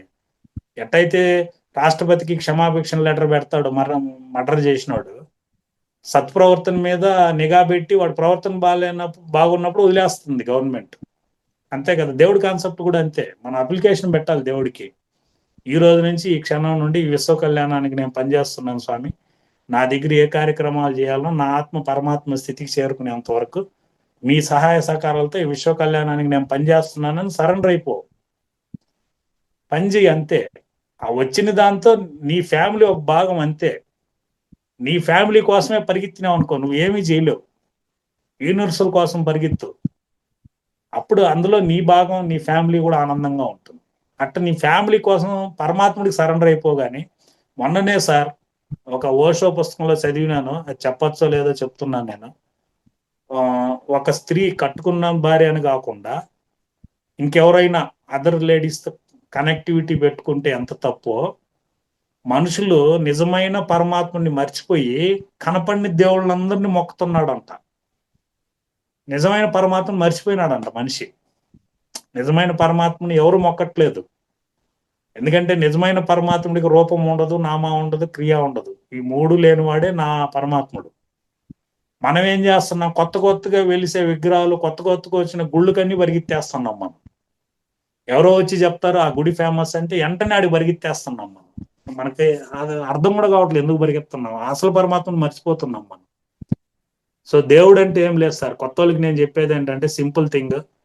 ఒక గురువుని శిష్యుడు అడుగుతాడు దేవుడు ఎట్టుంటాడని. గురువు చెప్తాడు ఒక అంటిపండు తేరా అంటాడు. ఒక అంటిపండు తెస్తానే హైట్ ఎంత ఉందిరా అంటే 4 అంగుళాలు ఉంటాడు. దేవుడు 4 అంగుళాలు ఉండడు కదా. అవును గురువు గారు అంటాడు. కలర్ ఏంటంటే ఎల్లో కలరు, ఎల్లోగాను ఉండడు. తోలు తీరా అంటాడు, తెల్లగా ఉంది, తెల్లగాను ఉండడు. అదిం చూడరా అంటాడు, మెత్తగా ఉంది, మెత్తగాను ఉండడు. తిని చూడరా అంటాడు, తీయగా ఉంది, తీయగాను ఉండడు. అంటే 4 అంగుళాలు లేడు, పసుపుగా లేడు, తెల్లగా లేడు, మెత్తగా లేడు, తీయగా లేదు. ఇవన్నీ కలిపి ఒక అంటిపండుగా తయారైంది కదండి. దాన్ని తిన్న తర్వాత ఒక ఎనర్జీ వస్తుంది కదా, అది కనపడదు. అది దేవుడు. సో అది దాన్ని దేవుడు అంటారు. సో నేను మీకు ఇచ్చే ఫ్రెండ్లీ లాస్ట్లో ఆనందంగా ఉండడానికి ఉమా మేడం కోసం, కొత్త వాళ్ళ కోసం నేను చెప్పేది, సుభాషిణి మేడం కోసం. మీరందరూ ఎనర్జీగా విన్నారు కాబట్టి, ఎనర్జీగా ఉండాలంటే సింపుల్ థింగ్ అండి. దేవుడిని నమ్మే వాళ్ళకి ఈ కథ పనికి వస్తుంది. ఒక 50 ఎకరాల్లో రిసార్ట్స్ ఉందండి. సుభాషిణి మేడం మీరు వినండి, ఒక 50 ఎకరాల్లో రిసార్ట్స్ ఉంది. ఒక అతను చూడడానికి వెళ్ళాడు. వెళ్ళిన తర్వాత నేను వెళ్ళి చూసేసి వస్తాను, నాకు నచ్చితే స్టే చేస్తానని చెప్పి ఒక 1000 రూపాయలు అడ్వాన్స్ ఇచ్చి వెళ్ళాడు లోపలికి. వీడు ఆ 1000 రూపాయలు తీసి కౌంటర్లో వేసుకున్నాడు. చూడడానికి ఇతను వెళ్ళిపోయాడు. ఇంత లోపలనే ఈ మేనేజర్కి, రిసార్ట్స్ మేనేజర్కి రోజు మెస్ నుంచి భోజనం తెచ్చిస్తాడు ఒక అబ్బాయి. వాడు వచ్చి క్యారేజ్ ఇచ్చాడు. ఈ మేనేజర్ ఏం చేసినాడంటే, ఈ 1000 రూపాయలు బ్యాలెన్స్ ఉందిరా మీ ఓనర్కి ఇచ్చాని 1000 రూపాయలు ఎత్తి అబ్బాయికి ఇచ్చాడు. ఆ కలెక్షన్ అబ్బాయి 1000 రూపాయలు తీసుకెళ్లి మెస్ ఓనర్కి ఇచ్చాడు, పలానా రిసార్ట్స్ మేనేజర్ ఇచ్చాడు. ఆ మెస్ ఓనర్ డబ్బులు తీసి గల్లాలు వేసుకున్నాడు. ఇంత లోపల ఇద్దరు కూలోళ్ళు భోంచేసి వెళ్తుంటే, మీకు కూల్ డబ్బులు ఇవ్వాలి కదా అని 1000 రూపాయలు ఎత్తి కూలోళ్ళకి ఇచ్చేసాడు. ఈ కూలోళ్ళు పోతా పోతా రిసార్ట్స్ మేనేజర్ చేయబదులు తీసుకున్నారు కదా అని 1000 రూపాయలు రిసార్ట్స్ మేనేజర్కి ఇచ్చి వెళ్ళిపోయినారు. ఇంత లోపల రిసార్ట్స్ చూడబోయినాడు, రిటర్న్ వచ్చి నాకు నచ్చలేదు అని చెప్పి ఆ 1000 రూపాయలు తీసుకొని వెళ్ళిపోయినాడు. కథ అర్థమైందా మేడం మీకు? ఇప్పుడు ఎవరి దగ్గర డబ్బు, ఎవరి దగ్గర ఉంది మేడం? అన్మ్యూట్ చేయండి మేడం, పర్లేదు అన్మ్యూట్ చేయండి సుభాష్ మేడం. మీరే చేసుకోండి మేడం అన్మ్యూట్. నమస్తే సార్. నమస్తే లలిత మేడం. ఇప్పుడు డబ్బులు ఎవరి దగ్గర ఉన్నాయి మేడం? ఇచ్చిన వాళ్ళ దగ్గరే ఉన్నాయి సార్. సో ఇప్పుడు ఎవరైతే ఇచ్చినాడో అతని దగ్గరే ఉంది కదా మేడం, అతన్ని ఏమంటారు చెప్పండి? అదే రిసార్ట్ లో ప్లేస్ కొనడానికి వచ్చిన వ్యక్తి. చూడడానికి వచ్చినాడు. మనం ఆ ఇచ్చిన వ్యక్తి దగ్గరికే డబ్బు చేరిపోయింది కదండి. అవును. ఆ వ్యక్తినే మనం పెట్టుకున్న పేరు దేవుడు అని. Okay sir. ఆడికి మనం పెట్టుకున్న పేరు ఏంటండి? దేవుడు. ఈ సృష్టిలో దేవుడు మీకు అన్ని ఇస్తాడండి. మనుషులనైనా వస్తువులనైనా అన్ని ఇస్తాడు. మీరు వాడుకోవాలి, అనుభవం పొందాలి, తగులుకోకుండా వదిలేసి వెళ్ళిపో. అవును సార్. అది కూడా బాగా కష్టంగా ఉంది కదా సార్ వదులుకోవాలంటే. చాలా కష్టంగా ఉంది కదా సార్. అదే మేడం, వదులుకోవాలంటే ఎదగాలి మీరు. ఎదిగితే పని అవుతుంది. వదులుకోవాలంటే మీరు బాబును డెలివరీ అయినాక పాపను కన్నారండి, మీ చేతిలోకి ఇచ్చారు బిడ్డని. ఇచ్చినప్పుడు తెలుదండి ఏదో ఒక రోజు బిడ్డ చనిపోతుందని? మీకు తెలుసా తెలీదా? మీ చేతికి ఇచ్చినప్పుడే వీళ్ళందరూ ఉండరో చనిపోతారని తెలుసు కదా. ఎవరికైనా తెలుసు కదా, పుట్టేవాడు ప్రతి ఒక్కటి చనిపోతాడని మీకు తెలుసు కదా. మళ్ళీ దీని సింపుల్ లాజిక్ జ్ఞానం ఉంటే మళ్ళీ ఏంది, చనిపోయినాడు ఏడా పోడు కదండి, రూపాంతరం చెందుతారు కదా. ఇప్పుడు కొందరు ఉన్నారు మేడం, పిల్లలు లేని వాళ్ళు నాకు ఏడుస్తారు, బాధపడతారు పిల్లలు లేదని. నేను ఒకటి చెప్తాను, ఎందుకు బాధపడతాను, నన్ను దత్తగా తీసుకున్నాను నేను. నీకు మనోడు కూడా ఉన్నాడు, అమెరికాలో జాబ్ చేస్తున్నాడు మైక్రోసాఫ్ట్, నీకేం తలకూరు పెట్టాలి అంతే కదా, నన్ను కొడుకు అనుకో, వాడిని మనోడు అనుకో, నీకేమన్నా ఉంటే రాసి ఇచ్చే పర్లేదు అన్నాను. అప్పుడు మనసు రాదు. నీకు నేను చూసుకుంటా అమ్మ అంటానంటే అప్పుడు మనసు రాదు. నేను చెప్పేది ఏంటంటే, ఇక్కడ ధ్యానం చేసేది మెయిన్ రీజన్ అదే మేడం. మనం ఎక్కడ సమస్య పడుతున్నాం అంటే 2 పదాలు ఉంటాయి మేడం, ఏకాంతం ఒకటి, ఒంటరితనం ఒకటి, 2 ఉన్నాయి. 2 ఒకటి కాదు. ఒంటరితనం అంటే ఏంటంటే, మీరు అందరితో కలిసి ఉన్నప్పుడు, మీ కుటుంబ సభ్యులందరితో రిలేషన్స్ ఉన్నప్పుడు ఉన్నట్టుండి సడన్ గా పరిస్థితుల ప్రభావంలో అందరూ దూరం అయిపోతారు. దూరం అయిపోతారనే దానికన్నా మనమే దూరం చేశాం. మనమే కంపారిజన్ వల్ల, పోటీ ప్రపంచం వల్ల చదువు అని మీరు పరిగెత్తి మీ కోరికలన్నీ చంపుకొని తినకుండా రూపాయి దాచిపెట్టి మీకన్నా ఎక్కువ స్పీడ్ పరిగెత్తని మీ పిల్లాన్ని మీరు పంపించారు, వాడి పిల్లగాన్ని పంపించేదానికి.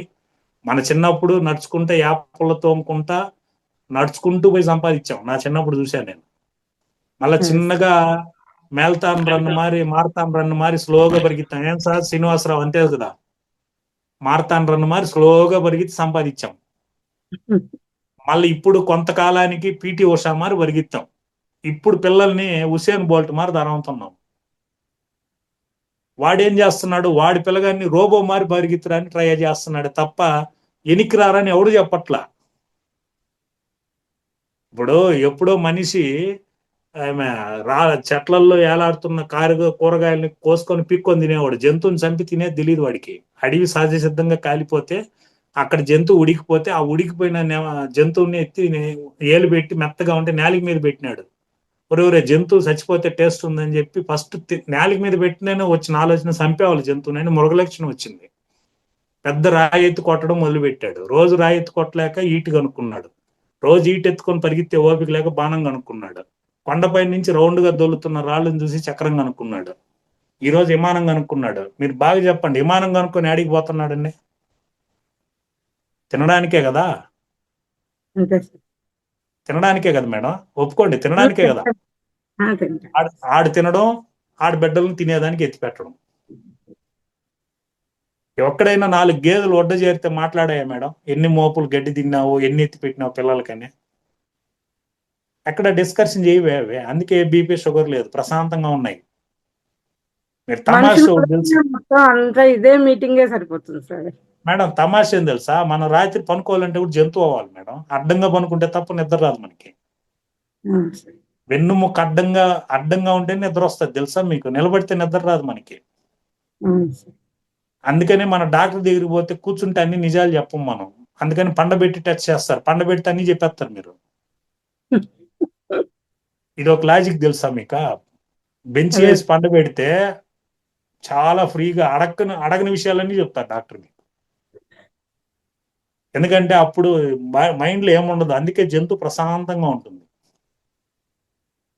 అందుకని వెన్నుముక నిటారంగా ఉండే పనులు చేసే ఇవన్నీ. నేను చెప్పేది ఏంటంటే, మనం పరిగెత్తుతున్నాం, వాళ్ళు పరిగెత్తిస్తున్నాం, కానీ ఆడ ఇంత తిరిగినా వాడిపోయిన డైటే.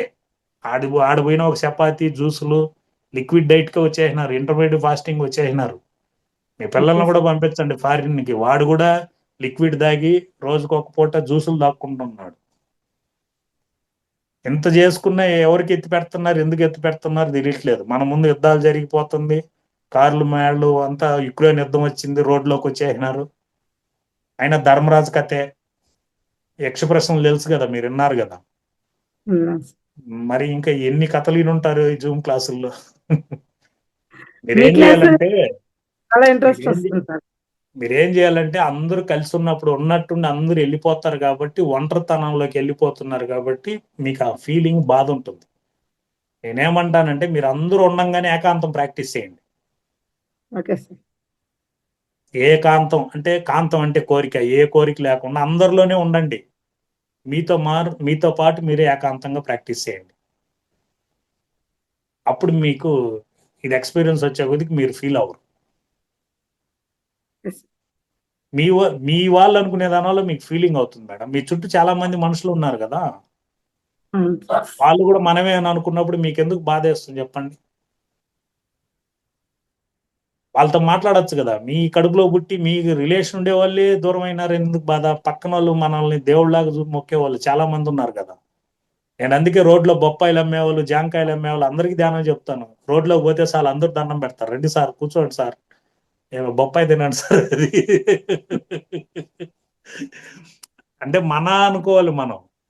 ఇప్పుడు నా చిన్నప్పుడు ఈదులో పరిగెత్తేటప్పుడు, మా చిత్తూరు సైడ్ కదా, నా బట్ట అని అలవాటు అత్తలకి. చీముడి కారుతా ఎక్కడెక్కడ కారుతుంటే చీముడు దుడిసేవాళ్ళు. నా బట్ట ఎప్పుడు కార్చుకునే పనేరని కానీ చీముడు దుడిసి పంపించేవాళ్ళు. వాళ్ళు ఫీల్ అయ్యేవాళ్ళు కాదు, వీడి చీమిడే తాకకూడదని ఫీల్ అయ్యేవాళ్ళు కాదు. వాళ్ళు క్యాస్ట్ గీస్ట్ కూడా చూసేవాళ్ళు కాదు. ఇప్పుడు పక్కింటి బిడ్డ, ఒక రేకుల ఇంట్లో ఉండే ఒక బిడ్డ మన ఇంట్లోకి వచ్చేస్తే మనం కసురుతాం బిడ్డని, పోరా మీ ఇంట్లో పోరా అంటే. తాకాలంటే కూడా మనకి చేతులు మనసు రాదు, మట్టి పూసుకొని అసహ్యంగా ఉంటాడు, మనం తరిమేస్తాం, పోరా మీ ఇంట్లోకి అని. మళ్ళా మాట అయితే తల్లి మనసు గొప్పది, తల్లికి మించింది ఎవరు లేదు, తల్లి అని ఏదో పాటలు పాడతాం. నాకు అదే కన్ఫ్యూజన్. అప్పుడున్న తల్లి ఆడుంది, ఇప్పుడున్న తల్లి ఏమైపోయింది? ఇంత మార్పు ఆ తల్లుల్లో. మాదేమి లేదు మేడం, మిమ్మల్ని చూసుకోవడం, మీరు ప్రకృతి. అందుకే చూడండి, పెళ్లి చేసేటప్పుడు చిన్న ఎగ్జాంపుల్ చెప్తా నేను. ఇప్పుడు మీరు కనపడ్డారు అనుకోండి, సుభాషిణి మేడం మీ అబ్బాయి ఏం చేస్తాడో అని అడుగుతాను నేను. మండపంలోకి వచ్చినాక పెళ్లి కొడుకు ఆడ మేడం అని అడుగుతాను నేను. అంతే కదా? అంతే సార్. అక్కడ పెళ్లి కూతురు ఆడని అడుగుతా, పెళ్లి కొడుకు ఆడన్న. పురోహితుడు కూడా అదే అడుగుతాడు, పెళ్లి కొడుకు పెళ్లి కూతురుని పట్టరండి అని. అంటే ఏం మేడం, ఇక్కడ మీకు అర్థమైందా? మీ పేర్లు ఆటోమేటిక్ దేవుడే తీసేసినాడు. అదే సార్, అక్కడ కొడుకు, ఇక్కడ పెళ్లి కొడుకు. పెళ్లి కొడుకు పెళ్లి కూతురుని పిలసకరండి అన్నారు. అంటే మీ సుభాషిని కొడుకుని పట్టరండి అని పిలవలాడా? అవును సార్. అంటే అక్కడ మీ పేరు పరమారంభంగా తీసేసినాడు. అదే. అంటే ఏంటి మీకు అర్థం అవ్వాల్సింది, మీ నాటకం ఆడవరకే, ఓకే సార్. అంతకు మించి మీరు ఆడకూడదు. అంతకు మించి ఆడితే మీరు తగులుకుంటారు కర్మల్లో. మరి ఇక్కడ మీరు బాగా ఆలోచించినారు మేడం. పెళ్లి కొడుకు పెళ్లి కూతురు, కొడుకు కూతురు అంటే అన్నా చెల్లి కదా మేడం, మరి పెళ్లి చేయకూడదు కదా. అన్నా చెల్లికి పెళ్లి ఎందుకు చేస్తున్నారు మండపంలో, ఎప్పుడైనా ఆలోచించారా? లేదు సార్. సో అంతరార్థం ఏంటంటే, ఈ సృష్టికి ప్రకృతి తల్లి మేడం, తండ్రి వచ్చి పరమాత్ముడు. ఆ తల్లికి తండ్రికి పుట్టిన బిడ్డలు వాళ్ళు, మీకు పుట్టిన వాళ్ళు కాదు, మీ ద్వారా వచ్చిన వాళ్ళు. అర్థమవుతుందా? మీ ద్వారా ఆ, వచ్చినారు, పుట్టింది వాళ్ళ వల్ల పుట్టింది. సో అంటే పెళ్లి అంటే పరమాత్మ బిడ్డలకు పెళ్లి జరుగుతుంది కాబట్టి మీరు వచ్చి కాళ్ళు గడిగి కన్యాదానం చేసి అత్యంతలేసి వాళ్ళ కర్మకు వాళ్ళని వదిలేసి మీరు చేతులు కడుక్కోండి అని. అందుకే కాళ్ళు గడిగి చేతులు కడుక్కుని ఆడి క్లియర్ కడిగేవాళ్ళు, మళ్ళీ పూసుకోకూడదు మీరు. అక్కడ మీరు గమనించారా? తోడి పెళ్లి కొడుకు నవ్వును కూర్చోబెడతారు. కూర్చోబెట్టు. ఎప్పుడే ఆలోచించారా ఎందుకు కూర్చోబెడతారని? లేదు సార్. అంటే జీవుడు పెళ్లి చేసుకుంటా అంటే ఆత్మకి సంబంధం లేదు మేడం. ఆ పక్కన కూర్చునేవాడు ఆత్మ అనమాట. బొట్టు కట్టేవాడు జీవుడు. సో ఈ కర్మకి నాకు సంబంధం లేదని ఆత్మ పక్క నుండి జీవుడు చేసే పని చూస్తూ ఉంటుంది. అప్పుడు జీవుడు ఏం చేస్తాడంటే చాలా అమాయకంగా మాయకి వంగి బొట్టు కడతాడు. మాయ ఎవరు? ప్రకృతి. ప్రకృతి అంటే స్త్రీ. స్త్రీ అంటే కోరిక, మీరు కాదు. మళ్ళా మమ్మల్ని తిట్టినారు అనుకోవద్దండి. స్త్రీ అంటే మీరు కాదు. వంగి మాయకి బొట్టు కడతాడు. సో మాయకి బొట్టు కడతాడు. 3 ముళ్ళు ఎందుకు వేయాలి మేడం? 5 వేయచ్చు కదా, 2 వేయచ్చు కదా. అంటే 3 ముళ్ళు అంటే 3 గుణాలని వదులుకొని తెంపుకొని ఆత్మజ్ఞానంతో వెళ్ళిపోవడానికి 3 గుణాలు. ఇది పెద్ద కథ. పుట్టినప్పుడు చాట్లో పెట్టి బిడ్డను కట్ చేసేవాళ్ళు. మీ పెద్దోళ్ళు ఎవరినైనా అడగండి, ఆ కాలం వాళ్ళు చెప్తారు. చాట్లో పెట్టి కట్ చేసేవాళ్ళు. ఎందుకని ఆలోచించారు ఎప్పుడైనా? అంటే చాట కర్మల నిలయానికి చిహ్నం మేడం. చాటని ఇట్ట జల్లిస్తే మంచి తనలో పెట్టుకొని చెడు కింద వేసేస్తుంది. జల్లిడు వచ్చి మంచి కింద వేసి చెడులో లోపల పెట్టుకుంటుంది. అట్టని ఈ చాట్లో పెట్టిన బిడ్డని, ఇంద్రియాలని, అతని ఇంద్రియాలంతా కూడా మాయ చుట్టుకుంటుంది. తల్లి పేగు మాయ చుట్టుకుంటుంది. ఆ చాటలో పెట్టి కత్తిరి అనే జ్ఞానంతో ఆ మాయ అనే దాన్ని కట్ చేస్తారు. ఈ కర్మల నిలయంలో నుంచి నువ్వు బయటపడాలని చాట్లో పెట్టి కట్ చేసేవాళ్ళు. అంతరార్థం అది. అక్కడి నుంచి ఉయ్యాల, అక్కడి నుంచి ఉపనయనం, అక్కడి నుంచి ఉపదేశం, అక్కడి నుంచి మళ్ళీ పెళ్లి, పోయమ్మ దింపుడు కాలం దాకా అంతరార్థం ఉంది. మ్యాటర్ ఏంటంటే మనం తెలుసుకోలేము, పురోహితులు తెలుసుకోరు, మనకు తెలియజెప్పరు. ఎందుకంటే ఇప్పుడు తల్లి తండ్రి గురువు దయ్యం కాదు కదా, మారిపోయింది కదా. గూగుల్ తల్లి తండ్రి గురువు దయ్యం. గూగుల్ ఫస్ట్ ఉంది. ఇప్పుడు టీచర్ కూడా గూగుల్లో చూసుకొని వచ్చారా అంటాడు. ఆ రోజులు వచ్చేసినాయి. ఎందుకంటే తల్లి కూడా గూగుల్లో యూట్యూబ్లోనే ఉంది. గురువు యూట్యూబ్ గూగుల్లోనే, అందరూ గూగుల్లోనే ఉంటారు. ఇంక మళ్ళీ వీళ్ళతో పని ఏముంది? కాబట్టి ఇది ఎవరు తెలుసుకోవాలని క్యూరియాసిటీ లేదు. అంటే మీకు ఎందుకు చెప్తున్నానంటే, ఈ కథ అర్థమైందంటే మీరు ఇప్పటి నుంచి ఏ పెళ్ళికైనా పోయి ఇంక మీద ఏ పెళ్ళికైనా పోండి, నేను చెప్పిన కథ గుర్తుకొచ్చి నవ్వు వస్తుంది మీకు. వాళ్ళు ఆడే ఆట, వాళ్ళు చేసే పనులు. యాక్చువల్గా అక్షంతలు కూడా మనం వేయకూడదండి, బ్రహ్మర్షులు వేయాలి. ఎక్కడైనా సీతారాముల కళ్యాణం చూస్తే చూడండి, బ్రహ్మర్షులు వచ్చి వశిష్ఠుడు విశ్వామిత్రుడు వేస్తారు. ఎందుకంటే జ్ఞానాన్ని చిహ్నం భీమండి. వాళ్ళు వచ్చి అక్షంతలు వధువరుల మీద జల్లుతారు. దాని తర్వాత అక్షంతలు జల్లిన తర్వాత తలంబరాలు పోసుకుంటారు. తలంబరాలు ఎందుకంటే తల అంటే పైన, అంబరం అంటే ఆకాశం. సో తలంబరాలు పోయడం ఎందుకంటే ఈ రోజు నుంచి జ్ఞానంలో నేను నీకు సహకరిస్తాను, నువ్వు నాకు జ్ఞానంలో సహకరించని ఒకరికొకరు అంతరార్థం కింద తలంబరాలు పోసుకొని బయట వచ్చి అరుంధతి నక్షత్రాన్ని చూపిస్తారు. ఎందుకంటే నక్షత్ర లోకాల్లో నుంచి భూమి మీదకి వచ్చినాం కాబట్టి ఇద్దరు జ్ఞానంతో, ఆత్మజ్ఞానంతో తిరిగి అక్కడికి వెళ్ళిపోవాలనేది అంతరార్థం. అంతవరకు ఉంటాం మనం? అంతవరకు ఫోటోగ్రాఫర్కి డబ్బు ఇచ్చుంటాం ఏమే. లచ్చలు ఇచ్చుంటాం, వాడు ఎన్నెన్నో స్నాప్స్ తీస్తాడు, అక్కడి నుంచి పెళ్లి కొడుకు పెళ్లి కూతురు ఆకాశం నుంచి దిగినట్టు. ఎప్పుడైనా మేడం మీరు పెళ్లి అయినప్పుడు ఎప్పుడైనా మీ ఆల్బమ్ చూసుకున్నారు మళ్ళా ఇప్పుడు దాకా? ఎంతమంది చూసుకున్నారు ఈడ? ఒకరు కూడా చూసున్నాం మళ్ళా.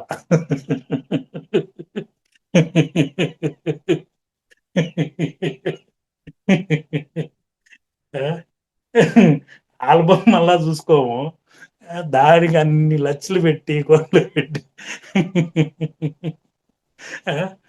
అన్ని తీసుకొని వాళ్ళే చూసుకోరు. మళ్ళా మనం పెళ్ళికి పోతే ఎగబడి మనం పోయి వేదిక మీద గిఫ్ట్ ఇచ్చి ఎవరికి సాక్ష్యం, ఎవరికి నిరూపించాలని పోతున్నారు, ఎందుకు స్టేజ్ ఎక్కుతున్నారు, ఎందుకు ఫోటో, ఇవన్నీ వాసనలు కదా, ఇవన్నీ ముద్దర్లు కదా మేడం. మీరు ఇక్కడ అదే నేను చెప్పినాను ఇన్సోపు, మీరు ఆ క్రియాశీలత అనే దానికి తగులుకుంటున్నాం, మనం క్రియాశీలతకు తగులుకోకూడదు. ఎందుకంటే మీరు ఏదైనా కారులో టూర్ వెళ్ళారు 10 మంది ఫ్రెండ్స్ అందరూ, ఏదైనా హోటల్ కాడ భోజనానికి నిలిపారు అనుకోండి, తిన్న తర్వాత వచ్చి మీ సీట్లోనే కూర్చుంటారు, మీరు పక్క సీటుకు కూడా పోరు మీరు. అందుకని మనిషికి చేయాల్సిన కర్మలు మళ్ళీ చేయాలనిపిస్తుంటుంది, దాన్నే వాసన దోషాలు అంటారు. ఇవన్నీ మనం నియంత్రించుకొని కట్ చేసుకోవాలి. ఇప్పుడు నేను వచ్చినాను, ధ్యానానికి వచ్చిన, టీవీ చూడను, టీవీ ఆఫ్ చేసేసిన, న్యూస్ చదవను, న్యూస్ పేపర్లు చదవను, రాజకీయాలతో మాట్లాడే వాళ్ళతో కలవను, ఎక్కువ స్మోక్ తాగే చోట ఉండను. ప్యాసివ్ ఇన్కమ్ స్మోక్ వల్ల ఎక్కువ చనిపోతున్నారు. సిగరెట్ తాగేవాడి కన్నా పీల్చేవాడు బిన్నా ఎక్కువ చనిపోయేది సర్వే తేలింది. అటా చోట మనం ఉండాల్సిన నెసెసిటీ అంటే ఇవన్నీ మనకు తెలుసుకోవాల్సిన విషయాలు. ధ్యానం అనేది ప్రతి చోట మీరు ఎరుకుతూ ఉంటే అన్నిటికీ మీరు డిఫరెంట్ అవుతారు. ఎప్పుడైతే మీరు డిఫరెంట్ అవుతారో మీ గురించి 10 మంది ఆలోచిస్తారో, మార్పు విత్తనం పడిపోయింది కదా. సుభాషిణి చాలా మారిపోయిందబ్బా, గొప్ప గురువు అయిపోయింది, మాట్లాడిన అద్భుతం, ప్రవర్తన అద్భుతం, మీ గురించి వాళ్ళు ఆలోచిస్తుంటే మీరు ఇండైరెక్ట్గా ధ్యాన ప్రచారం చేస్తున్నట్టే కదా మేడం. ఇప్పుడు ఇన్సోప్ నా అనుభవం కొంచెం చెప్పా, 10%.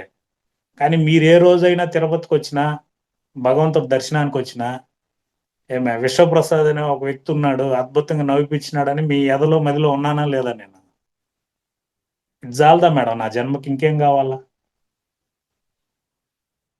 మామూలుగా ఈరోజు నట్టింత బట్టలు పెడితే కడుపులో పుట్టిన బిడ్డలే తలుచుకోవట్లేదు అమ్మా నాయన్ని.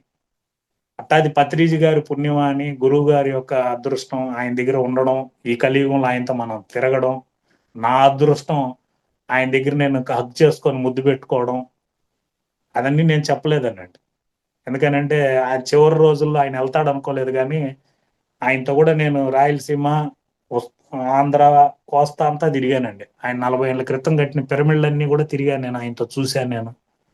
వాళ్ళ గురువు సదానంద యోగి నందవనం దగ్గర సమాధి అయింటే, ఆ సమాధి దగ్గర నేను, పత్రిజీ గారు వాళ్ళ గురువు సమాధి దగ్గర కుర్చీ వేసి కూర్చోబెట్టారు. నేను కారు పెట్టి ఆడిపోయే లోపలికి రా అన్నాడు. బయట 30 మంది ధ్యానం చేస్తున్నారు, నేను మాత్రం లోపలికి వెళ్ళాను. సమాధి దగ్గర నేను, పత్రిజీ గారు ఇద్దరు కలిసి ధ్యానం చేశాం అరగంట ఫుల్గా ఏడ్చాను మేడం. నేను ఎంత ఏడ్చినానంటే ఇప్పుడు కూడా మీకు చెప్తుంటే నాకు ఆ ఫీల్ ఉంది. అంత నా ఇష్టంగా తన్నుకొని కంట్లో నీళ్లు వస్తూనే ఉన్నాయి నాకు. మళ్ళా పత్రిజీ బెడ్ మీద ఉన్నంగా అడిగాడు, ఏంటి ఫస్ట్ టైం వచ్చావు, ఎట్టుంది ఎక్స్పీరియన్స్ అని. గురుగారు ఏం లేదు, మీలో నుంచి ఒక వెలుగు వచ్చింది, సమాధిలో నుంచి ఒక వెలుగు వచ్చింది, ఆ ఇద్దరు వెలుగులు కలిపి ఏదో డిస్కషన్ చేస్తున్నాయి, అది ఏంటనేది భాష అర్థం కాలే నాకు. కానీ ఒక సామాన్యుడు 1వ తరగతి ఫెయిల్ అయిపోయి ఇన్ని ఇబ్బందులు పడ్డ నేను మీ ఇద్దరి మధ్యలో ధ్యానం చేయడం ఏంటి అనేది నాకే తలుచుకొని ఏడుపు వస్తుంది గురువు గారు అని చెప్పాను నేను. దీనికన్నా ఏం కావాలి మేడం? యాక్చువల్గా 10 ఏళ్ళ ముందు మేము ఫ్రెండ్స్ 4 కలిసి ఒక మార్కెటింగ్ చేశాం మేడం. దాంతో ఒకడికి నాకు ఆర్గ్యుమెంట్ వచ్చి, నేను చేయను మీరు చేసుకోండి అని పక్కకు వచ్చేసాను. పక్కకు వచ్చేసిన తర్వాత వాళ్ళు 3 చేశారు, ఒక్కొక్కరు 3 కోట్లు సంపాదించారు. మా మిస్సెస్కి ఈరోజు చెప్తే, ఆ రోజు కొట్లాడుకోకుండా ఉంటే నీకు కూడా వచ్చేది కదా అని. నేను ఆడుంటే ఈరోజు మీ దగ్గరికి వచ్చి ఉండను కదా. నాకు ఇది కావాలి. అందుకనేసి ఇదంతా నేను ఇంతకుముందు మీకు చెప్పాను కదా, కర్మల్లో 3 కర్మలు ఉంటాయని. పాప కర్మ ఒకటి, మన అనుమానం చేసుకునేది ఒకటి, మన ఆత్మ ఉన్నతికి పరమాత్ముడు ఇచ్చే పరీక్ష కర్మ ఒకటి, అదే ఇది.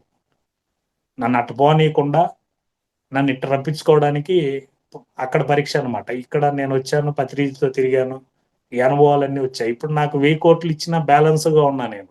నాకు దాని మీద డబ్బు కావాలి నాకు. ఎందుకు కావాలంటే నేను ఫైనాన్షియల్ ఫ్రీడమ్ లేదే సోల్ డెవలప్మెంట్ కాదు. ఇప్పుడు నేను ఎంత ధ్యానం చెప్పినా నీకేం సార్ ఒకే కొడుకు, అది అమెరికాలో జాబ్ వచ్చింది, 30,000 బాడుగులు వస్తుంది, నువ్వు ఎన్నైనా కథలు చెప్తావు, నా ఇల్లు జరగాలి కదా సార్, వడ్డీలు, ఆర్థిక సమస్యల వల్ల ధ్యానం చేయడండి. ఎమోషనల్గా చేరినా ధ్యానానికి వచ్చిన పరిస్థితుల వల్ల ఎనికెళ్ళిపోతాడు. అందుకని నేను డబ్బెట్ట సంపాదించాలో కూడా చెప్తానండి. నేను హెల్త్ సబ్జెక్ట్ మార్కెట్ చేస్తాను. యాడ్సిల్ అని యాంటీ ఆక్సిడెంట్ జ్యూస్ 10 సంవత్సరాలుగా మహారాష్ట్రలో తయారవుతుంది. అది ఎక్స్పర్ట్ 17 దేశాలకి సప్లై చేస్తున్నారు. 24 రకాల ఫ్రూట్స్ వేస్తారండి. బ్లూబెర్రీ, ఎల్డన్బర్గ్, కార్న్బెర్రీ అని ఉత్తర అమెరికాలో, చైనాలో పొందుతారు.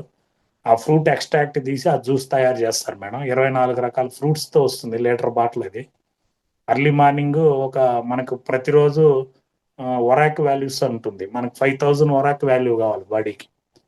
సో ఆ 30 ml క్యాప్ తీసుకొని పరగడుపులో బ్రష్ చేయక ముందు తాగిన దానివల్ల కోల్డ్ కాఫ్ నుంచి క్యాన్సర్ దాకా రిజల్ట్ వస్తుందండి. ఆల్రెడీ నా టీంలో 2-3 వాడుతున్నారు.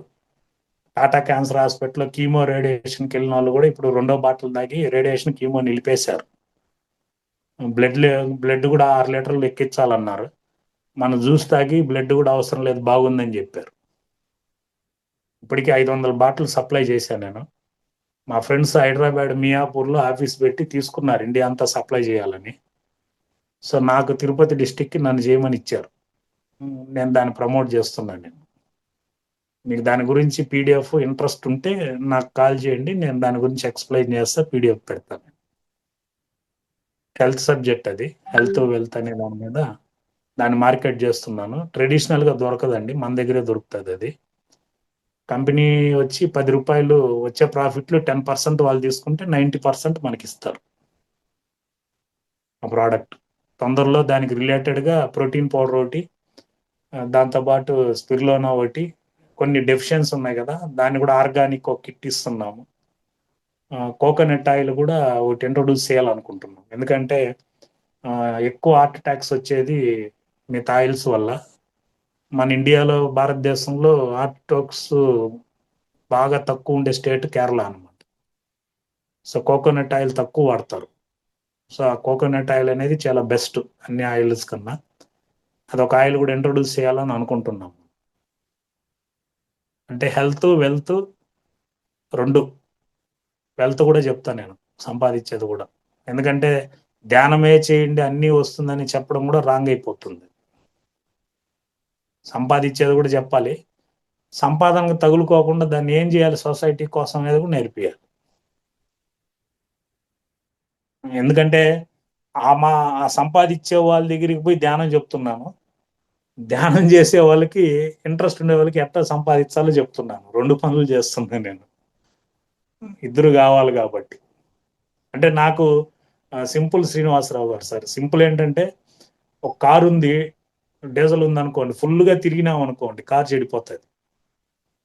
సో మనకు కూడా 4 ఉంటాయండి, శరీరం ఒకటి, మనసు ఒకటి, బుద్ధి ఒకటి, ఆత్మ, 4 ఉంటాయి. ఈ 4టిని ఒక లక్ష్యం వైపు తీసుకెళ్లాలంటే ఈ రోజుల్లో మనిషి కనుక్కున్న డబ్బు, ఇంధనం, 6వది డబ్బు అనమాట. ఈ డబ్బు అనేది కావాలి. సో ఇప్పుడు డబ్బు కోసమే పరిగెత్తినాం అనుకోండి, మనం ఈ 4టిలో ఏదో ఒకటి చెడిపోతుంది. ఈ 4టిలో ఏది చెడిపోయినా మీకు ఎంత డబ్బు ఉన్నా వేస్టే. సపోజ్ ఈ 4 బాగుంది, మీరేం చేయాలనుకున్నా డబ్బు లేకపోతే అవుతుంది. సో కాబట్టి ఆత్మజ్ఞానం అనేది మనకు ఉంది, అందుతుంది, అందించుకుంటున్నాం, పట్టించుకుంటున్నాం, నేర్చుకుంటున్నాం, అది వచ్చేస్తుంది, ఇంకో ఆగదు, అది మనకి నిలవదు. మనకి ఇప్పుడు కావాలి ఫైనాన్షియల్ ఫ్రీడమ్ కావాలి. సో ఇప్పుడు కొందరికి మా ధ్యానులకు కానీ సంపాదించి బాగా సౌండ్ ఉండే వాళ్ళకి కూడా చెప్పాను నేను, మీరు బాగా వెళ్ళండి సౌండ్ సార్ అంటే. వినయ్ కుమార్ అని రంగారెడ్డి జిల్లా ఎంపీడీఓ, ఆయన 60 మండలాలకు ఇన్ఛార్జి, హైదరాబాద్లోనే ఉంటారు. నేను చెప్పాను, మీ ఫైనాన్షియల్ కోసం బిజినెస్ చేయొద్దండి సార్, మీ ఆర్థిక పరిస్థితి బాగుంది, కాకపోతే ఎక్స్ట్రా ఇన్కమ్ కోసం దీంతో పని చేయండి, ఇందులో వచ్చే డబ్బుతో యాడ్సెల్ జ్యూస్ తాగి బాటిల్ కొనుక్కొని క్యాన్సర్ హాస్పిటల్ ఉండే వాళ్ళు కాడ లేని వాళ్ళకి డొనేట్ చేయొచ్చు కదా అన్నా నేను. దానికి బాగా ఇంప్రెస్ అయ్యాడు. 100% చేద్దాంలే రెడ్డి గారు అన్నారు. అలా చాలా మందికి చాలా రిజల్ట్ వస్తుందండి. మన పిరమిడ్ మాస్టర్ లలిత మేడం కూడా వాడారు. ఆర్గనైజర్ మేడం కూడా చాలా రిజల్ట్ వచ్చింది. మేడం ఫ్రెండ్ కూడా మంజుల మేడం అని చెప్పి ఉన్నారు, లకడిక చిలుకూరు దగ్గరే, మేడం వాళ్ళ ఇంటి దగ్గరే. ఆ మేడంకి రొమటైట్ ఆర్థరైటిస్ అండి. ఈ ఏళ్ళు జాయింట్లన్నీ కూడా వంకర్లు పోయి ఈ చలికాలం విపరీతమైన పెయిన్ ఆ మేడంకి. ఇంకా ఈ నెయిల్స్ గోర్లన్నీ కూడా మాయమే, అదృశ్యం అయిపోయినాయి, లేవు ఆవిడికి. ఇప్పుడు మన దగ్గర 4 బాటలు తీసుకొని వాడుతుందండి, ఆమెకి గోర్లు వస్తున్నాయి కొత్తగా. ఆమె ఎక్స్పీరియన్స్ అది, ఆమె ఉంటే ఇప్పుడు ఎక్స్పీరియన్స్ చెప్పేది. ఇట్లాగా మంచి ఫ్రూట్స్ అన్నమాట అది. అంటే ఒక మిడిల్ క్లాస్ వాడు పండ్లు తినమంటే ఎంత బేర్ చేస్తాడండి? బొప్పాయికి ఎక్కువ, అంటిపండుకు తక్కువ, అంతే. ఒక 100 రూపాయలు పెడితే 3 కిలోలు బొప్పాయి కొంటాడు, ఒక 70 రూపాయలు పెడితే అంటిపండ్లు కొంటాడు, అంతే. మాక్సిమం 80% మిడిల్ క్లాస్ వాడు. అంటే మా సైడ్ గురించి చెప్తున్నాను నేను. మాక్సిమం యాపిల్ కొనాలంటే వినాయక చవితి రావాలి, ఒక డ్రాగన్ ఫ్రూట్, యాపిల్ ఇవన్నీ కొనాలంటే అంత రోజు కొని తినే పరిస్థితి లేదు వాడి బడ్జెట్లో. అట్లాంటిది ఈ రోజుల్లో 24 రకాల ఫ్రూట్స్ తీసుకొని వచ్చి దాన్ని అదే పనికి ఎక్స్ట్రాక్ట్ తీసి, ఆ ఎక్స్ట్రాక్ట్ని 1 లీటర్ బాటిల్ చేసి ఎత్తుక్కొని మన దగ్గరికి ప్రకృతి పంపిస్తుందంటే వెలకట్టలేము దాన్ని, అంతే. తీసి తాగేవాల్సిందే. ఎందుకంటే ఎంత ఆధ్యాత్మిక గురువు అయినా పండ్లు తింటున్నాడు కదా, ఫ్రూట్స్ తింటున్నాడు, విత్తనాలు తింటున్నాం కదా. అందుకని ఆ జ్యూస్ తాగేస్తే సరిపోతుంది. మన బాడీలో అనేది ఏం చేయదు సార్, సెల్ని రీజనరేట్ చేసి, క్లీన్ చేసి, స్ట్రెంథన్ చేస్తుంది. మన బాడీ సెల్లుల నిర్మాణం కాబట్టి గురువు గారు చెప్తాడు కదా, శరీరము అణువుల పుట్ట, మనస్సు ఆలోచనల పుట్ట, ఆత్మ కోరికల పుట్ట, జీవితం అనుభవాల పుట్ట. ప్రతి అణువుని మనం కణాలతో నిర్మితమైంది కాబట్టి సెల్లు బాగుంటే చాలు, మనం ఏదైనా చేసుకోవచ్చు. నేను ఆపలేను మేడం, కాబట్టి చాలు ఇంతటితో. ఇప్పటికే ఎక్కువ చెప్పాను అనుకుంటాను. ఎవరైనా మాట్లాడదలుచుకుంటే మాట్లాడచ్చు. మీ అందరికి మరొకసారి పేరు పేరున మా తరపున, గురువు గారి తరపున, సీనియర్స్ తరపున అందరికి పేరు పేరున ఆత్మాబంధనాలు తెలియజేసుకుంటూ, మరొకసారి మా అవతార్ బాబా ఫౌండేషన్ వాళ్ళకి, లలిత మేడం గారికి, రంగనాథ్ మేడం గారికి, అందరికీ మనస్ఫూర్తిగా ఆత్మాబంధనాలు తెలియజేసుకుంటూ, మీ అందరికీ నూతన సంవత్సర శుభాకాంక్షలు. ఎందుకంటే మళ్ళీ మీరు నాతో మాట్లాడరు, మళ్ళీ వీళ్ళు నన్ను ఎప్పుడు పిలుస్తారో తెలీదు. కాబట్టి ఈ సంవత్సరంలో మళ్ళీ మనం చూడలేకపోవచ్చు. మీకు ఇంట్రెస్ట్ ఉంటే నాతో మాట్లాడచ్చు. నాతో ఫోన్లో మాట్లాడితే నేను ఇంకా చాలా బాగా మాట్లాడి చాలా విషయాలు చెప్పగలుగుతానండి. అంటే ఎందుకు మాట్లాడమంటున్నానంటే నాలో అన్ని విషయాలు ఉన్నాయని నాకు కూడా తెలియదు. మీరు మాట్లాడితే తప్ప నాలో ఇన్ని వస్తాయనేది నాకు కూడా తెలియని విషయం అది. అని ప్రతి మీటింగ్లో నా నెంబర్లు తీసుకుంటూనే ఉంటారు. కాలగమనంలో మాయలో పడిపోయి మళ్ళీ ఎవరు చేయరు, వాళ్ళ పరిస్థితులు అలా ఉండిపోతాయి. నేను తీసుకున్నప్పుడంతా సేవ్ చేసుకుంటాను, ఫోన్ స్టోరేజ్ అయిపోతుంది, ఎప్పుడో ఒక రోజు మొత్తం డిలీట్ చేసేస్తాను కోపం వచ్చి. తీసుకోవడం ఎందుకు, స్టోర్ చేయడం దేనికి? వాళ్ళ బంధువులతో అంతా మాట్లాడతారు, మళ్ళీ ఎన్నో చెప్తారు, మళ్ళీ మాయమైపోతారు అనమాట. ఇప్పుడు ఒకటే సార్, మీరు ఆలోచించండి. ఇప్పుడు నన్ను ఎవడు మోటివేట్ చేస్తున్నాడు సార్? నాకు ధ్యానం చెప్పి ఎవడెవడు మోటివేట్ చేయడు. మరి నేను ఎందుకు ఇంట్రెస్ట్ ఉన్నాను అంటే, నా కోరిక. ఏ రోజుకి ఆ రోజు నేను ధ్యానంలోకి వచ్చినాను, ఏ రోజుకి ఆ రోజు ఈ రోజే ధ్యానం నేర్చుకుంటున్నాను, ఈ రోజే మనం ఫ్రెష్గా ఉన్నాము అనే దాన్ని నేను వదలను, దాన్ని కొట్టుకున్నా. నేను నా యోగం కదా అది. అంత గర్వంగా ఉంటుంది మా ఈదులో నడిచిపోతుంటే సార్, అంత గర్వంగా ఉంటాను నేను. మా ఇంటి చుట్టుపక్కల అందరూ రాక్షసులే, 5 పూట్ల మాంసం తినేవాళ్ళే. మన ఇంటి చుట్టుపక్కల ఉండే వాళ్ళందరూ వాళ్ళే. వాళ్ళ మధ్యలో ఒక శివాలయం మారుంది నా ఇల్లు. శివపార్వతులు మారున్నా నేను, మా భార్య. మా ఐదులో ఎవరు పలకరు నాతో. పలికితే వీడు ఏదేదో చెప్పేస్తాడు రా బాబు అని. అది ఉంది కదా, ఆ భయం ఉంది వాళ్ళకి. నాకు అది ఆనందం. ఓకే, వీళ్ళకి భయపడుతున్నారంటే మనం చూసి మంచిదే కదా అనేసి. ఏ రోజైనా సార్ వాళ్ళు చనిపోయినప్పుడు విశ్వప్రసాద్ చెప్పిన మాట వింటే చాలు అనుకుంటే చాలు నాకు. ఇంకో జన్మలో మొలకెత్తుతుంది కదా సార్, విత్తనం నేనేనా ఇంకో జన్మలో మొలకెత్తుతుంది, ఆనందమే కదా నాకు. నాకేం ఈ జన్మలో మొలకెత్తాలని నాకేం కోరిక లేదు కదా. ఎందుకంటే వాడు శిల్పంగా అవడానికి నాది మొదటి దెబ్బ అవ్వచ్చు, లేదు 100వ దెబ్బ కూడా అవ్వచ్చు. వాడు తిన్న 100 దెబ్బల్లో ఏదో ఒక దెబ్బ నాది అవ్వచ్చు, అది నాకు ఆనందం. వాడి శిల్పం ఎప్పుడైనా అవ్వచ్చు, శిల్పం ఖచ్చితంగా అవుతాడు. నాలాంటి వాళ్ళు 10 మంది వేసేటప్పుడు ఏదో ఒక రోజు శిల్పం అయిపోతాడు. ఆ బొమ్మ అవడంలో నాది ఎన్నో దెబ్బ నేను చెప్పలేను. ఏదో ఒక దెబ్బలో చెప్తాడు విశ్వప్రసాద్ చెప్పిన దానివల్ల నేను మారిపోయినానని. ఆనందమే, అది నా ఫైనల్ దెబ్బ అయి ఉండొచ్చు. అట్లా నేను అహంకారంతో చెప్పకూడదు. నా ముందు 99 మంది దెబ్బలు వేసుంటారు. అట్లా. ఓకేనా మేడం? సరే మేడం, ఎవరైనా ఉంటే great great sir, very good very good. Congratulations first మీకు. మీ అబ్బాయి చక్కగా జాబ్ సంపాదించాడు, మీ యొక్క కోరిక నెరవేరింది అనుకుంటాను. అద్భుతంగా మీరు అనుకునేవారు రావాలి వాడికి అనేసి. ఎంత శ్రమ పడింటారో దానికోసము, ఎన్ని రోజులు ఆ, అంటే లోపల ఉంటుంది కదా ఒక టెన్షన్ అనేది. ఆ, అంటే ఒకటి మేడం, నేను నేను పెళ్లి సంబంధాలు చూసేటప్పుడు ఒక అమ్మాయి వాళ్ళ తాత వచ్చినాడు మేడం నాకు. నన్ను చూసి ఇల్లు చూసేదానికి వచ్చినాడు. ఆయన చెప్పాడు, బీటెక్ చేస్తుంటే నీకు నా మనవరాలను ఇచ్చి అమెరికాలో ఉద్యోగం ఇచ్చేవాడిని అని చెప్పాడు. ఇప్పుడు బాధపడ్డావునేమో, బీటెక్ చదవలేకపోయినానే నేను అని. అది నా కొడుకు చెప్పారే, నేను పోలేదు బీటెక్, అమెరికాకు నువ్వు వెళ్ళిపోయినా. ఆ, కానీ ఏదో సమాజంలో చూడండి, అది ఒక ప్రౌడ్ గా ఫీల్ అవుతున్నాను నేను. ఎందుకంటే ఉమ్, మా దగ్గర లక్షల కోట్లు ఉన్నాయి, మేము ఇంతవరకు వీసా ఇంటర్వ్యూ పాస్ కాలేదు, మా వాడిని పంపించలేకపోతున్నాము, నువ్వు నా కొడుకు ఏ పని చేయవు, ఖాళీగా కూర్చో ఉంటావు, నాలుగు కథలు చెప్తావు, వాడెట్రా నీకు జాబ్ వచ్చేసింది అమెరికాకు. నేను ఒకటే చెప్పినారే, ఒక్క అడుగు ప్రకృతి కోసమే, 10 అడుగులు నీ కోసం వేస్తుంది అది. ఒక్క అడుగు. బాలకృష్ణ అదేదో ఛత్రపతిలో ప్రభాస్ చెప్తాడు చూడు, ఒక్కడుగు అని, ఒక్కడిగి నువ్వు నీకోసం 10 అడుగులు చేసేదానికి రెడీగా ఉంది అది. కానీ నమ్మకంగా వేయాలి అయితే, అదే నమ్మకం 100% ఉండాలి అయితే. కాబట్టి మీరు అంటున్నారేమో కానీ నన్ను ఎంత శ్రమ పడ్డారు అది ఇది అని నేను ఎప్పుడు అనుకోలేదు మేడం. ఇప్పుడు నేను స్థిమితంగా ఉన్నాను నేను. కాకపోతే ఒక ప్రౌడ్ ఏంటంటే, నేను చదివి నేను అమెరికాకు పోయినా కూడా అంత ఆనందించేవాడిని కాదు, కానీ నా కొడుకు పోయిన దానివల్ల నన్ను పొగడుతున్నారు చూసారా, అది నాకు కొంత గర్వంగా ఉంది. అంటే తండ్రి స్థానంలో అనుభవం వస్తుందేమో అందరికి. అది అది కరెక్ట్. మొత్తానికి అయితే అయితే మీరు వెళ్ళాల్సిన వాళ్ళు ఆ ఈ ట్రంప్ పుణ్యమా అని మిస్ అయిపోయినట్టుంది. వెళ్ళేదాని గురించి కాదు, కానీ అదొక ప్రౌడ్ ఉంది మనకి. అంటే మీరు అనిన్నారు కదా సర్టిఫికేట్ టైంలో వెళ్ళాల్సి ఉంటుంది అని. అది అన్నాము, కాకపోతే ఇప్పుడు మళ్ళీ వెళ్తాము. కాకపోతే ఇప్పుడు మొన్న 2-3 వచ్చి నా ఎప్పుడు చాలా స్లిమ్ గా ఉండవు, బాగా పర్సనాలిటీ మెయింటైన్ చేస్తున్నావు అంటే, నా కొడుకు చెప్పినాడు రా, అమెరికా లేదో పబ్బుకి తీసుకెళ్తానన్నాడు. అసహ్యంగా ఉండకూడదు కదా. Great great. ఆడికి పోయినాక మీ నానే బాగున్నాడు నీకన్నా అనేటట్టు ఉండాలి కదా. ఇదొక పెద్ద పని మనకి ఇప్పుడు. Great sir. అందుకని ఫిజిక్ వాడికన్నా తగ్గకూడదు మనం.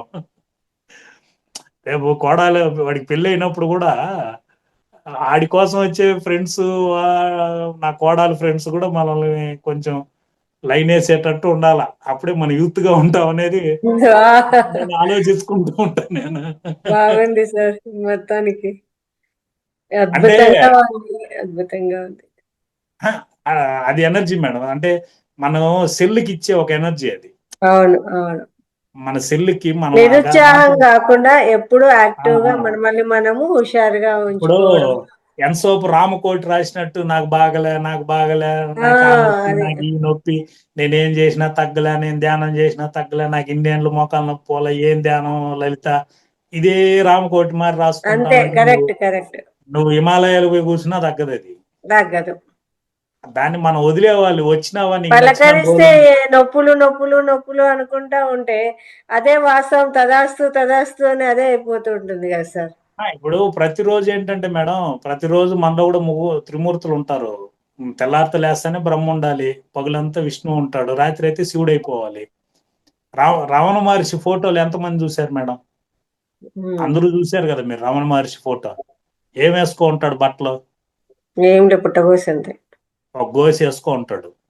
మీరు కూడా ఎంత ఫంక్షన్కి అయినా పోండి, ఎంత అలంకరించుకొని అయినా పోండి, కోటు సూటు నగలు వడ్డానం అన్ని వేసుకోమండి, పనుకునేటప్పుడు రమణ మహర్షి అయితే తప్ప నిద్ర రాదు మీకు. అంతే. దీన్ని బట్టి అర్థం కాలే రావణ మహర్షి జీవితమే బాగుంటుంది. అంతే. వేసి కొట్టుకున్నంత ఆనందం దేనికి లేదు.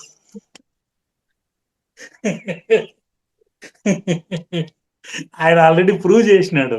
మనం ఏదో బెళ్ళం అది సుఖం. నిజమైన స్థితి రావణ మహర్షి స్థితి. అవును. కాబట్టి ఇదంతా ఆట. ఇన్సాఫ్ సుభాషిణి మేడం చెప్పినట్టు బాధ కాదు, ఇదంతా ఆట అనుకుంటే నవ్వుగా ఉంటుంది మనకి. అంతే అంతే. కాబట్టి క్లియర్ అది. ఎందుకంటే yes. నారాయణుడు అనే అతను అలంకార ప్రియుడు, శివుడు అనే ఆయన అభిషేక ప్రియుడు. ప్రతిరోజు పగులంతా మీరు నారాయణుడు మారి ఎంజాయ్ చేయండి, రాత్రి మాత్రం రావణ మహర్షి అయిపోండి. వాస్తవం అదే కదా సార్. వాస్తవం అదే చెప్తున్నాను నేను కూడా. అది ఇట్లా మీరు ప్రతిరోజు వాళ్ళు పోల్చుకుంటే మీరు ఆనందంగా ఉంటారు కదా. అది అది వదిలేసి మీరు ఎంతసేపు నాకు ఆ నొప్పి పోలే, ఈ నొప్పి పోలే, అవి వాళ్ళకే పోలేదు నొప్పులు.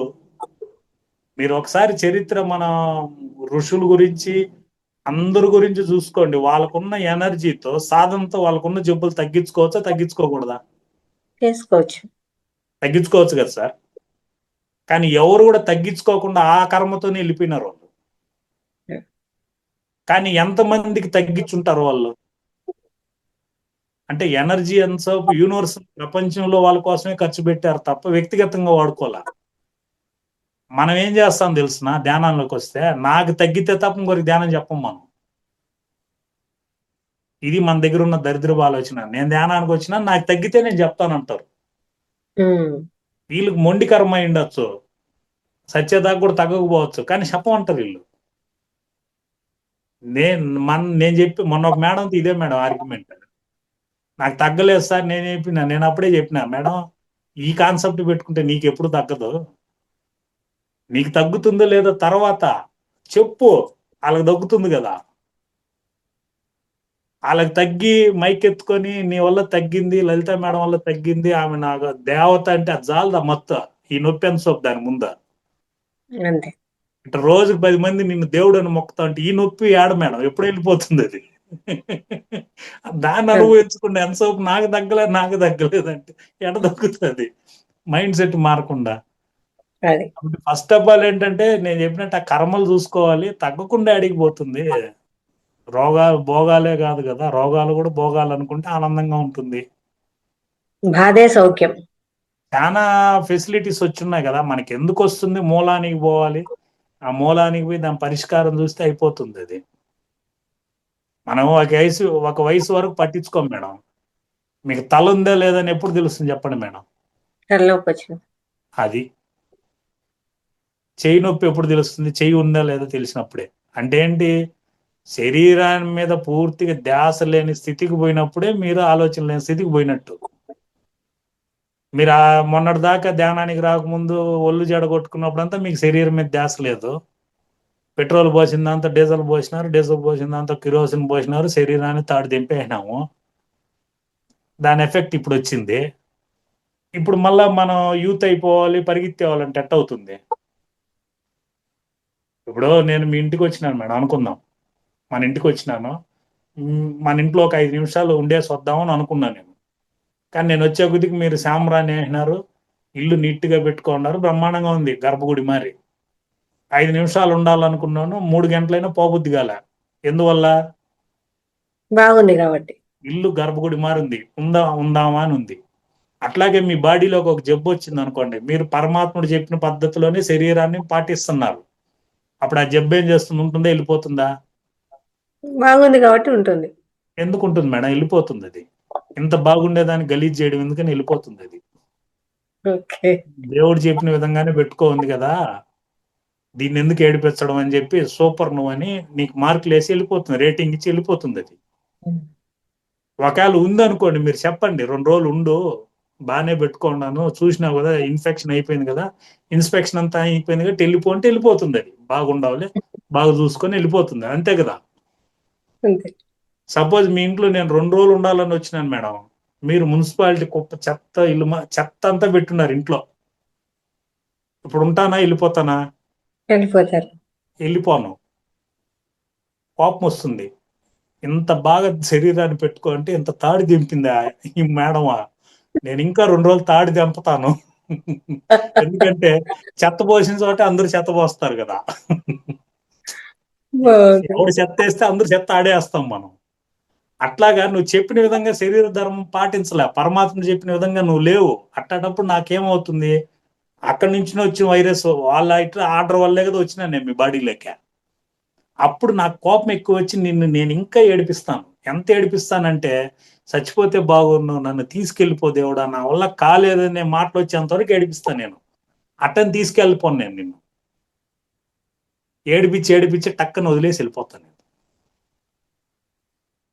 మీకు బాగా అర్థమై ఉండాలి ఈ కాన్సెప్ట్. సరే సార్. అవునా కదా? అవును. కాబట్టి అవును. ఫస్ట్ ఆఫ్ ఆల్ ఏంటంటే దేన్నైనా ఎంజాయ్ చేయండి. కొంచెం ఫస్ట్ ఆల్ జూమ్లో పాల్గొన్న వాళ్ళందరికీ నేను చెప్పేది ఏంటంటే మీరు వాడే దాంతో 100% ఆయిల్ సాల్ట్ బాగా తగ్గించేయండి. మధ్య మార్గానికి వచ్చేయండి. ఏదైనా వాడేట్టుగా ఉంటే కొబ్బరి నూనె తీసుకోండి. డీప్ ఫ్రైడ్ ఐటమ్కి కొబ్బరి నూనె తినలేరు, వాసన వస్తుంది కాబట్టి ఫస్ట్ తాలింపులకి వాటికి కొబ్బరి నూనె వాడండి. ఎందుకనంటే ఏ ఆయిల్ అయినా 0 కొలెస్ట్రాల్ ఉంటుంది ప్యాకెట్ మీద. మీరు వాడిన తర్వాత కొలెస్ట్రాల్ అయిపోతుంది, ఫ్యాటీ లివర్ అయిపోతుంది. అందుకే డాక్టర్ కూడా ఆయిల్ తగ్గించమంటారు. ఆయిల్ వల్లనే ప్రాబ్లమ్స్ అన్నీ వస్తాయి కాబట్టి తెల్లారితో మాత్రం పరమాత్ముడు ఇచ్చింది తినండి. ఇప్పుడు ఇందులో పాల్గొన్న వాళ్ళు మీరందరూ కూడా దేవుడికి ఏం పెడతారు తెల్లారితో? ఏం సార్ శ్రీనివాసరావు గారు? ఏం పెడతారు తెల్లారితో దేవుడికి? మేడం అన్నపూర్ణ మేడం, ఎవరైనా ఒకరు అన్మ్యూట్ చేయండి. చేశాను సార్ అన్మ్యూట్. అన్మ్యూట్ ఇచ్చాను శ్రీనివాస్ గారు. సార్ ఏం పెడతాం తెల్లారితో? కొబ్బరికాయ కొడతాం. 2 అంటి పనులు పెడతాం, కొబ్బరికాయ కొడతాం. మనం వచ్చి ఇడ్లీ చట్నీ తింటాం. మనం ఎట్ట సార్ దేవుడు అవుతాం చెప్పండి? కనీసం ఆయన పెట్టిన అంటి పనులు తినండి, ఆ కొబ్బరి తినండి. కొంచెం మార్పు అంతే. ఎందుకంటే నేను ఇప్పుడు 1 year నుంచి అవే తింటున్నాను. నేను 2 అంటి పనులు తింటాను, 30 గ్రాముల కొబ్బరి తింటాను, 5 ఖర్జూరాలు తింటాను, 1 కప్పు బొప్పాయి తింటాను అంతే. తెల్లారితో పరమాత్ముడు ఇచ్చిందే తినేదాని వల్ల నాకు ఆయిల్ పోదు, సాల్ట్ పోదు. సో జ్ఞాపక శక్తి, మతిమరుపు వయసు అయినాక వ్యాధి, మతిమరుపు వ్యాధి రాకుండా నరాలు స్ట్రాంగ్ ఉండాలంటే కొబ్బరికాయకి మించిన ఫ్లేవర్ ఇంకోటి లేదు. అది కూడా నూనె వచ్చే కొబ్బరికాయ కాకుండా పాలు వచ్చే కొబ్బరికాయ ఉంటుంది. ఆ కొబ్బరికాయ ఒక 30-40 గ్రాములు మార్నింగ్ 9 గంటలకు అది తినండి. అది తిన్న తర్వాత ఒక 5 ఖర్జూరాలు, బొప్పాయి తినండి. ఏదైనా హార్ట్ స్ట్రోక్స్, హార్ట్ వాల్వ్స్ అన్ని బ్లాక్ అవుతుంది అనుకున్న వాళ్ళు ఏం చేస్తారంటే సొరకాయ జ్యూస్ తాగండి మార్నింగ్ ఒక వారం, మళ్ళీ ఒక వారం గుమ్మడికాయ జ్యూస్ తాగండి, ఒక వారం కీరకాయ తాగండి, 9 వారాలు తాగండి. మళ్ళీ ఒకసారి ఈ సిటీ యాంజియోగ్రామ్ టెస్ట్ చేసుకోండి. మీ రోడ్లన్నీ క్లియర్ ఉంటాయి. మామూలుగా మన రోడ్లు అంతే కదా సార్, లోపల ఉన్న రోడ్లన్నీ బ్లాక్ అయితే స్టంట్ పెడతారు, ఫేస్ మేకర్ పెడతారు. పూర్తిగా రోడ్లన్నీ డ్యామేజ్ అయితే బైపాస్ రోడ్ వేస్తారు. అదే కదా బైపాస్ సర్జరీ అనేది. కాబట్టి ఇది సింపుల్. సొరకాయ ఇవన్నీ ఖర్చు కూడా కాదు కదా. వస్తేనే తాగాలని ఏం లేదు సార్. ఇప్పుడు నేను ఆల్రెడీ తాగుతున్నాను, నేను అవన్నీ తాగుతున్నాను కాబట్టి చెప్తున్నా మీకు. మనం అన్ని కరెక్ట్గా ఉంటే మన స్కానింగ్ల దగ్గరికి పోతే కూడా భయపడక్కర్లేదు సార్. సగం మనం భయంతో పోయినప్పుడే స్కానర్లు ఎక్కువ. మీరు బీపీ ఉండదు, మీరు పోయి ఆ బీపీ చెకప్ టేప్ వేసి ప్రెషర్ పెట్టినప్పుడు మీకు పెరిగిపోతుంది. నార్మల్ ఉన్న బీపీ 20 పాయింట్లు పెరిగిపోతుంది. ఎప్పుడైనా చూడండి మీరు.